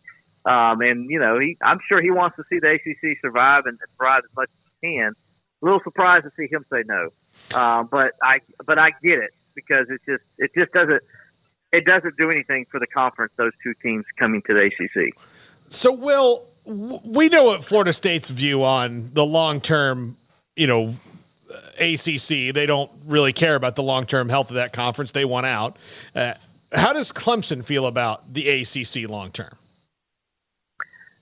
Well, Clemson's not happy. I mean, it's there's a reason why they voted no. Clemson's been quiet, which is their norm. They're not as hot-headed as Florida State is when it comes to things. They kind of stay quiet about and go about their business. But they've told the ACC. The ACC knows that Clemson isn't happy. Graham Neff, I know he's been the athletic director for Clemson, has been at the forefront trying to get more money to go. Really, he's basically came out and said it and talking to the media last year that, Clemson's carrying the conference, and it's not right that Clemson's carrying the conference, and there's other schools in the conference that aren't doing anything to improve their athletic departments, and yet they're getting the same money Clemson's getting. And so Clemson's made it known they want revenue sharing, to kind of go towards those that deserve it more. They should get more money, I should say, than the teams that aren't doing anything. And that's part of the problem, and why Florida State and Clemson are disgruntled. They came in the spring and they're like, everybody's happy. They're going to do this new revenue sharing plan that's going to help teams like Clemson, Florida State get a little bit more money. But when it all came out, it was going to be no more than like $3 or $4 or $5 million. And Clemson and Florida State okay, that's not going to do anything. That's not going to move the needle and help us compete at a high level. And so Clemson has been very adamant with inside the conference that they're not happy. And I can tell you guys right now that Clemson is ready to go if an invitation happens. Like Florida State, so people understand, Clemson and Florida State are ready to leave. They can't. The reason they haven't left is because they haven't got an invitation to leave. But if an invitation comes, I can tell you they're both gone. And the grant of rights, it doesn't. I mean, they've already, both schools have their plan on those grant of rights. Grant of rights is not holding them there. What's holding them there is just the lack of invitation. Will, what do you make, or think, I should say, not what do you make, but what do you think, and what do you think Clemson thinks of the Notre Dame stance of, wanting a push for the Pac schools, but, obviously, as most everybody points out, yeah, you're an ACC member, but you're not a member all the way. Just how is that sort of viewed by a school like Clemson, that they have a say, but they're not willing to go all in themselves? Yeah, I can't speak for the administration because I haven't talked to them yet on record about what they feel, so I can't really speak for them and say this is what Clemson, but I'll tell you what I've heard. And I know, just talking to just Clemson people, that they really don't like the fact that Notre Dame is trying to persuade a football vote when they're not on the football, they're not in the conference as a football team. And so I can tell you, just talking to some Clemson people, that they're not happy about it. But as far as the athletic department, or I can't speak on behalf of them because that's not right for me to say how they feel one way or the other. But I can tell you what Clemson people feel, and they're not happy that Notre Dame is out there doing that. Why would the other teams in the conference want Notre Dame to have a say in football anyway, if Notre Dame's the one that could solve this problem? I mean, honestly, if they came in the league, that would be the one thing you would think would make ESPN decide to open up the television contract a little bit. I mean, that, to me, I don't know. No, you hit the nail on the head. I mean, if you're Notre Dame and you're like, oh, poor Stanford, poor, Cal, well, you can do something about that, Notre Dame. If you want Cal and them to really join the ACC, then how about you pony up and join the ACC too as a full-time member? And then that way, those two teams can come in there and everybody's happy, and, they can sing Kumbaya, and they get to play Stanford every year and everybody's happy, right? I mean, you're right. Notre Dame they just like to have their cake and eat it too. And it's really kind of aggravating because the ACC a couple of years ago, guys, had an opportunity to really stick it to Notre Dame and say, hey, look, this is when COVID hit. And Notre Dame could not play. If it wasn't for the Atlantic Coast Conference that year, Notre Dame would not have been able to play again because the Big Ten wasn't allowing it. The SEC wasn't allowing it. Neither was the Big 12. Neither was the Pac-12. Notre Dame was out, and the only relationship they had was with the ACC. And the ACC says, "Yeah, come on in. You can play. We'll figure a way to get you a schedule. You can play a conference schedule this year." And they did, and they got in the college football playoff because of it, without even having to win the conference. They got in. So it's like the benefits proved, and the ACC was hoping that Notre Dame would see this and want to join the conference. But again, Notre Dame was Notre Dame. They used the ACC and got what they wanted, and then they said bye after they got what they wanted.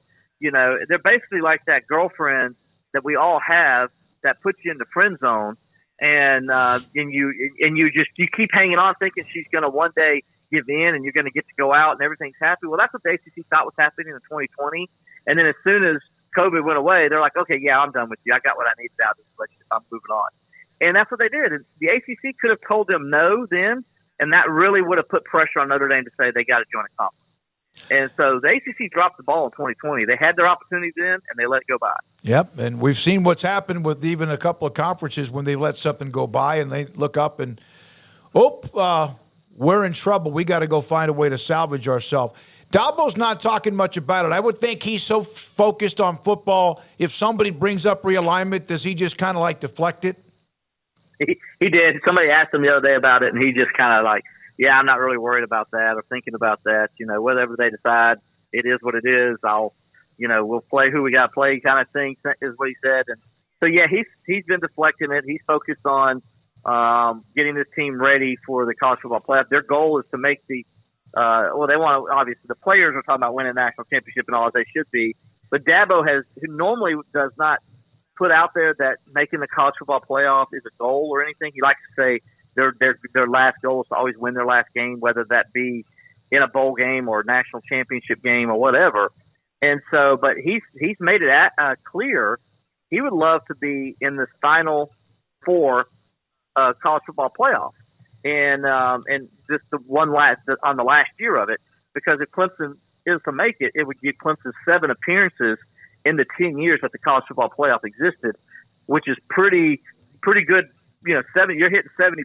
You're doing pretty good, right? If you're hitting 700. So he kind of that's kind of their goal or what he wants to do. And so he's kind of getting his team focused on making a run and getting themselves into the college football playoff. Do you think that the Garrett Riley addition and the maturation of that defensive line, which looks like it might be coming around to the glory days of, Christian Wilkins and those guys, that will be the difference in what was kind of an off-balance 2 years for them to now? Yeah, I think defensively, Clemson's in prime position, as you mentioned. I think their defensive line is one of the best in the country. They got 2 of the best linebackers in the country, and Barrett Carter and Jeremiah Trotter, and their secondary is going to be much improved this year and got a lot of depth in the secondary, something they haven't really had under Dabo Swinney in years past, and this might be his best secondary. So when you look at that defense, you say, okay, well, that's a top 10, top 5 defense nationally. What is the offense? And when Clemson won those national championships, they had a top 5 offense, top 5 scoring offense, top 5 total offense.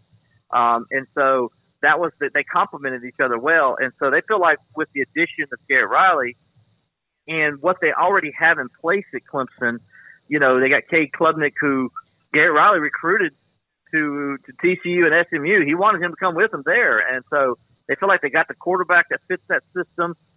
They got very athletic offensive linemen that kind of fit the system. And they think they got the wide receivers, at least on their frontline wide receivers, that could really do some damage along with a very, very gifted and talented tight end, Jake Brittingstool. So they feel like they can really move the football. The Clemson defense is coming in after practice, and they're talking about what the offense is doing to them. And this is one of the best defenses in the country, as we just said, and they're having issues with them. So this might be what Dabo needed, and he made a big move last year that he went out and got Garrett Riley, and it stunned everybody because nobody saw that happening, including the people like me who cover Clemson. It caught us all by off guard. So Dabo was being very proactive in knowing that he needed to take another step and change things up a little bit on his offense if he wanted to get Clemson back into the college football playoff. Will, we appreciate your time. We'll come back to you when the season begins, probably more than you want. Will Vandervoort, the Clemson insider, with us, some really good stuff. both in realignment phase and also when it comes to their football team, which will be a top 5 or 10 team, you would think, by the end of the year. Yes, and a little news from Oregon State as their president, as we continue adding chapters to the realignment saga that will one day be published. But Oregon State President Jayati Murthy, this was from John Canzano, and I think some others have now put it out there as well. But in a letter to the OSU community, she updates, or I actually don't know if that's a male or female, honestly, but they update the alums on where they are now post everything happening last week, and said they're making progress in defining the best path forward. And this was the big line that everybody took away. It's a woman. Okay, thank you. The big line taken away: we continue to believe that preserving the Pac-12 is in the best interest of OSU student athletes and the remaining universities, and so we are doing everything in our control to stabilize and rebuild the conference.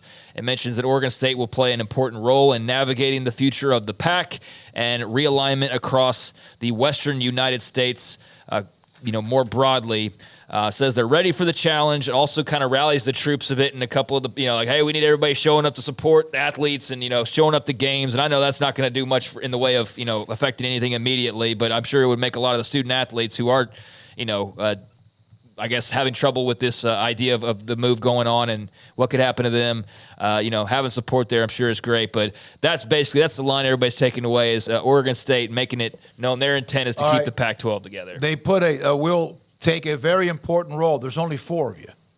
I'm not trying to downgrade what she's saying, but you better. I mean, you're only one of 4. You all better be focused and locked and loaded on making sure that they move forward. And the only thing I've noticed, and one of the things that I noticed, 2 things: Colorado has a lot of board regents meetings, and then also, universities love putting out statements, don't they? I can understand when there's been something like really bad or they're celebrating something, but man, there's a lot of statements the Pac-12 and some of the programs put out over the last 12 to 13 months. Yeah, I don't know. I mean, go ahead and focus on saving the Pac-12.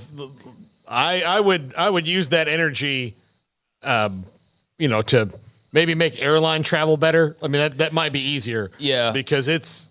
I don't. Well, for one, I think that they are probably still having an open line of communication with the Big 12 just in case. I think that'd be fair to speculate. If not, then Oregon State, Washington State. Yeah. Oh yeah, they have a phone that has the red. If not, that they've completely lost their mind. They need new leadership. So yeah, I mean, it's nice to say that statement, but where did it also come from? Mm-hmm.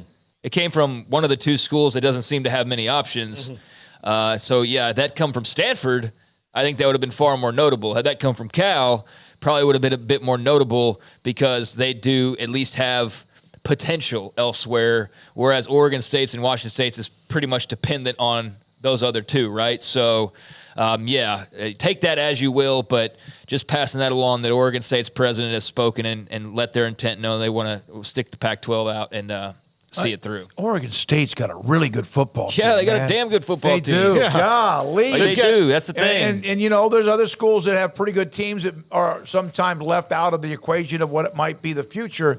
But, man, they're right on the precipice of, really something special. Let me look. Both Oregon State and Washington State have really good teams. Yes. And they have head coaches that if they wind up not in the, in a power conference, which is where their trajectory is headed now, the minute, if whoever gets fired at a big job, if you're looking for a good coach, Jonathan Smith would be on the top of my list.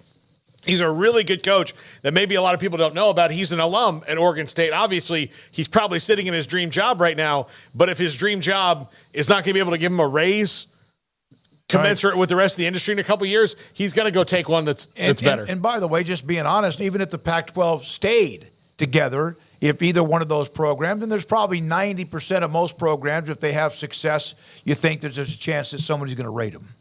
Yeah, probably, but I don't know, man. We need some answers before we have any idea of what that next step is, and the Pac is that one that's still lingering, and I know that's affected by, again, what the ACC wants to do and all of that. So, the Beavers at least are wanting to stick around in the Pac-12. But like I said, I'm sure the moment that Big 12 phone call came that they would be very interested in listening, as are many others, obviously. So as the world of realignment turns, they are the latest to speak up, but we'll see what it amounts to, if anything. When we come back, Paul Catalina wraps up the week with Paul Catalina, his top 5. This is 365 Sports.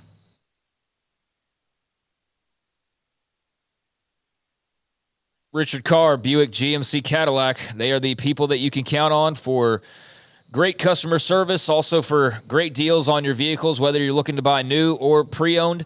They can take care of you and square you away. Get whatever you need done over there at the dealership and do it in a good amount of time, and also do it with your best interest in mind, and do it in a way that makes you feel good and makes you know that you chose the right dealership, as I've felt the last couple of times that I've had to go over there to get my car worked on. Very friendly, great customer service, quick in getting the job done, and have had no problems ever since. But right now, if you are one of those in the market for a new vehicle, well, do realize if you're planning on heading over to the dealership, Highway 6 is a bit of a mess to navigate, but because there's construction, they know it's a little harder to get to them these days. They're making buying new cars, trucks, and SUVs even easier. And right now, amongst the new models, they got the 2023 GMC Sierra 1500s, which are discounted thousands of dollars. Qualified buyers can finance a GMC Sierra 1500 for 0.9%. Also, dozens of Sierras on the lot. They've got inventory, they've got nice pricing, and the financing to get you into a new GMC Sierra model today. Also, they've got the ranked number 1 overall brand for luxury vehicle quality by J.D. Powers. That's Buick, with a luxury SUV without luxury pricing right now. Save $3,250 on a new 2023 Buick Encore GX, plus qualified buyers get 1.9% financing and no payments until 2024. That's just the new offers. They've also, and not all of them, but just some of them, they've also got a lot full of quality pre-owned cars and trucks as well, and their award-winning service department is standing by to keep you on the road and to service your car or truck to make sure you've got great peace of mind when driving it. So check out the business that's been in business for 24 years in Central Texas, run by proud Baylor Bears and proud Central Texans. Log on to richardcarr.com today. Call now or go see them now off Highway 6 at the Imperial exit. The future's bright, the time is now. College is what you make it. It's a late night pizza run and all-nighters coding a new project. It's having big dreams and making them a reality. It's a professor who knows your name and your story. It's preparation for your future, your calling, your life. And at Baylor, it's even more. Baylor, where lights shine bright. Stepping into the boots of a U.S. Army officer can add confidence and leadership skills to your son or daughter's career path. See all the things they can achieve in our boots at GoArmy.com. U.S. Army Waco Recruiting Company, 254-598-8131 or 254-776-1543. Pizza, burgers, and Bears football. There's no place around Waco that serves them all other than Bubba's 33. Come show your green and gold and enjoy some of Waco's best food and beverages while watching your favorite team, the Bears. When real Bears fans get hungry, Bubba's 33 is the #1 spot for ice-cold drinks, hand-stretched, stone-baked pizzas, and bacon-infused burgers. Join us for indoor or patio dining. Bubba's 33, Waco's restaurant and proud supporter of Baylor Bears football. Sick 'em, Bears.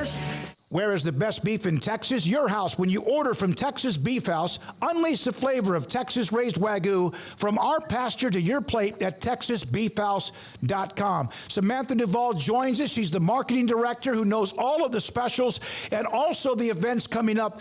And thank you very much, as always, for your time. So all of these holidays are over. We've hit the meat of, literally, of the summer. And your thoughts about as you hit the month of August and into football season, Samantha? Football season's right around the corner, so that means it's perfect time for tailgating. The best time to grab our hamburger patties is right now through the end of July. We still have our sale going on with our regular patties and our jalapeno and cheese patties. They're $12 a package, so that's 4 patties to a package. It's perfect for the time for football, gather all your family around. That way you can grill it up.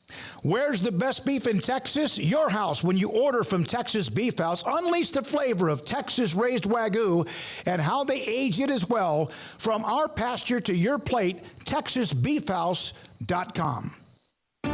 There are 26 letters in the alphabet, over 600,000 words in the dictionary, and just 3 of them said together can change everything.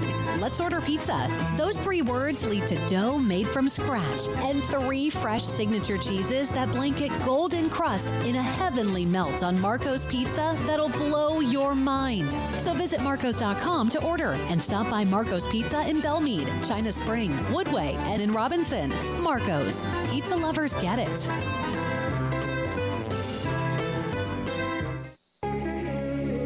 It's time for Paul Catalina's Top 5, brought to you by Texas Beef House. Where's the best beef in Texas? Your house when you order from Texas Beef House. Unleash the flavor of Texas-raised Wagyu. From our pasture to your plate, TexasBeefHouse.com. Top 5 people to blame for the Pac-12 collapse. Maybe next week I'll have ACC realignment stuff to do. I don't know. I kind of hope not, but we'll see. It'll give you another chance to mention Florida State. Yeah, I don't know. They're confusing me, man. They're really confusing me. I don't know. Like, I want them to get more money. I just don't know what the plan. Like, I don't know what the plan is. None of it makes any sense at all. Yeah. What do you think? I mean, we probably got to run here, but I mean, the idea of playing everybody in like this Super League BS or whatever, like that's cool. But like, are you cool if they're doing it and they're going 8-8 every year? Yeah, like that's. I mean, having to listen to you the last couple of years talk about it as an Oklahoma fan, like, are you ready to not be the best team in the conference necessarily? Yeah.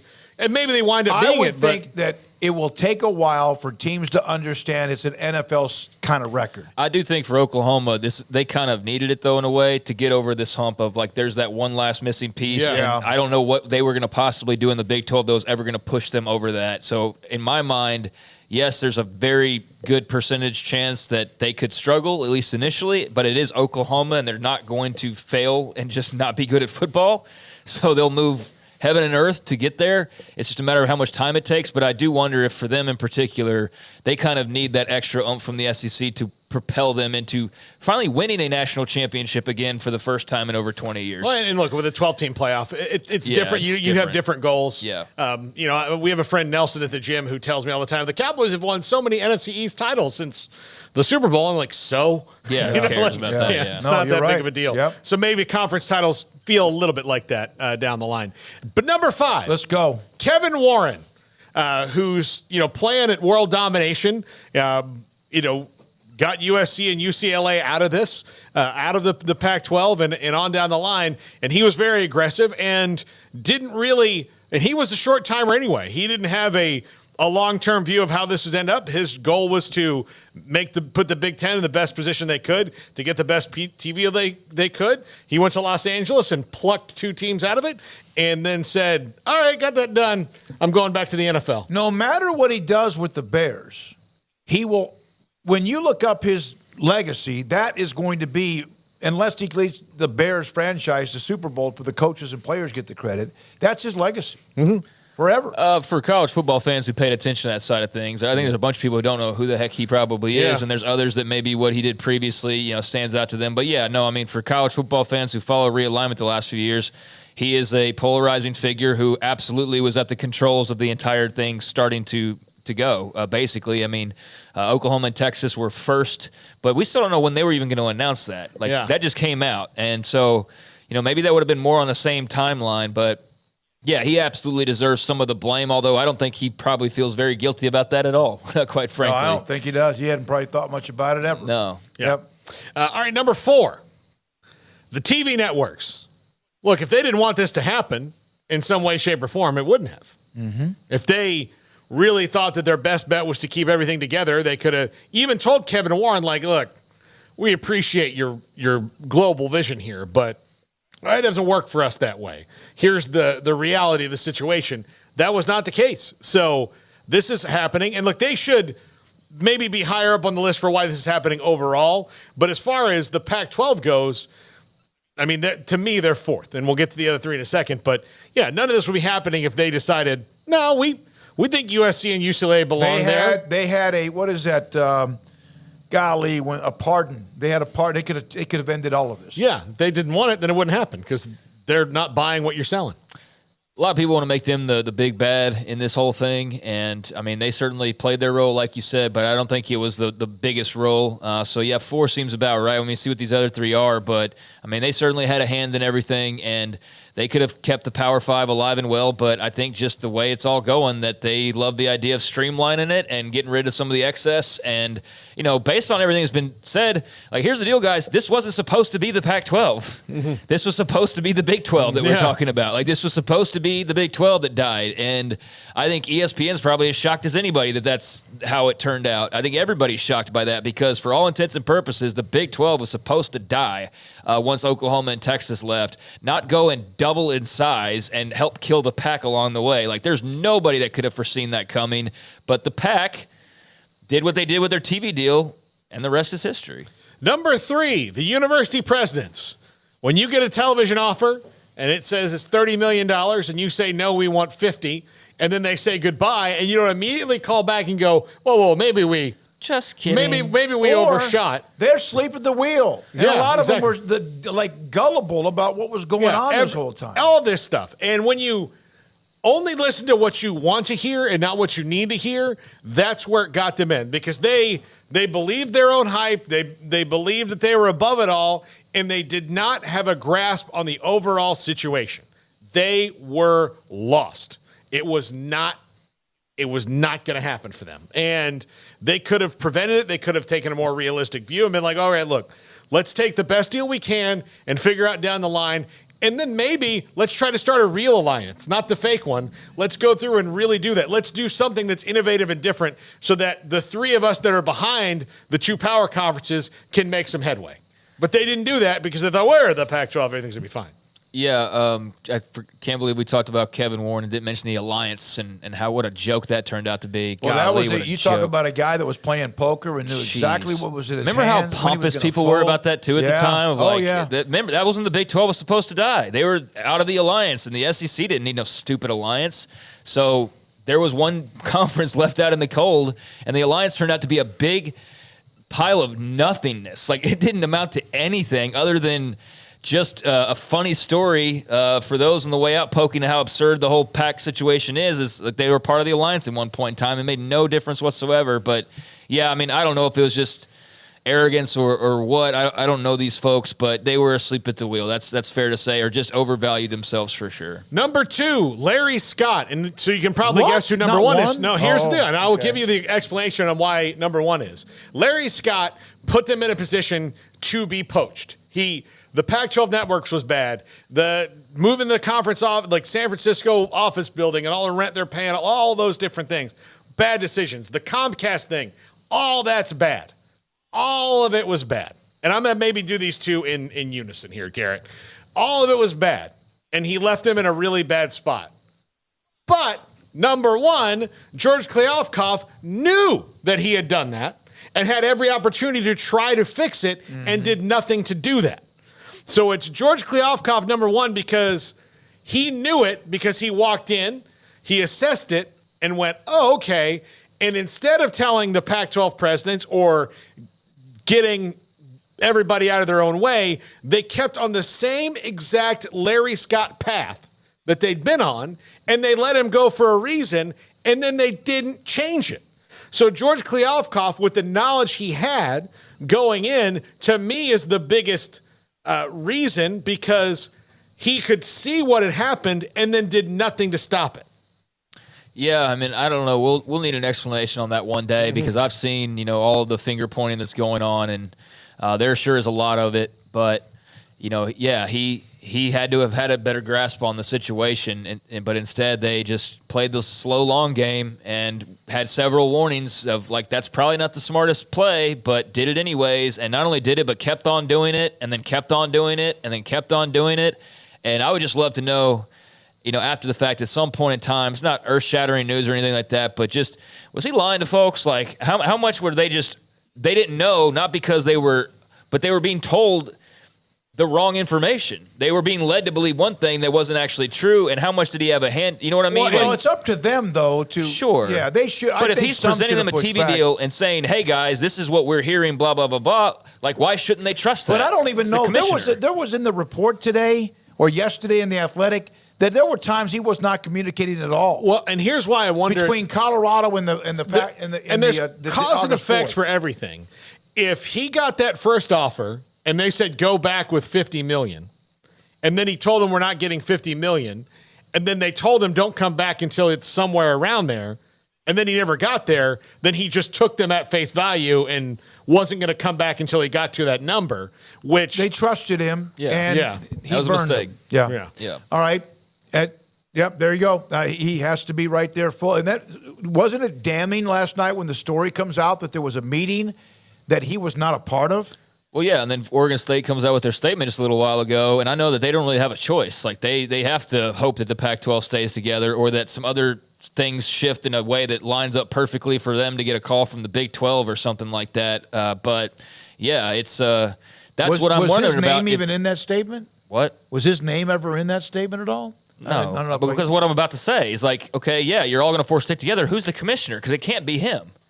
Yeah, I know. It can't be him after it's what just happened. It's got to be somebody that said, okay, so they had to have given or like put the wand on a shoulder of one of the four presidents. It couldn't be Stanford. He's leaving. But that's just one of the other things they have to now figure out. If, in fact, they're going to stay together, well, then you're probably going to need a new commissioner. Might be the the woman that we have on, in fact, next week. We will have Gloria Tavares on Thursday of next week. She apologized for the miscommunication with the time zone. I'll be a no vote against her as commissioner now because of that. But we'll have her tomorrow. Emery, thank you so much. Garrett Ross. Tomorrow? What? You said we'll have her tomorrow? Thursday. Emery, thank you so much. Garrett Ross, Craig Smoak, Paul Catalina. I'm David Smoak. Thank you to all who watch us when you can on 365 Sports or on the app, which is fantastic, brought to you by Alan Samuels. Have a great weekend. Back on Monday. Sports Tonight at 10:30 on the local CW, presented by Rooftop Innovations. Good night.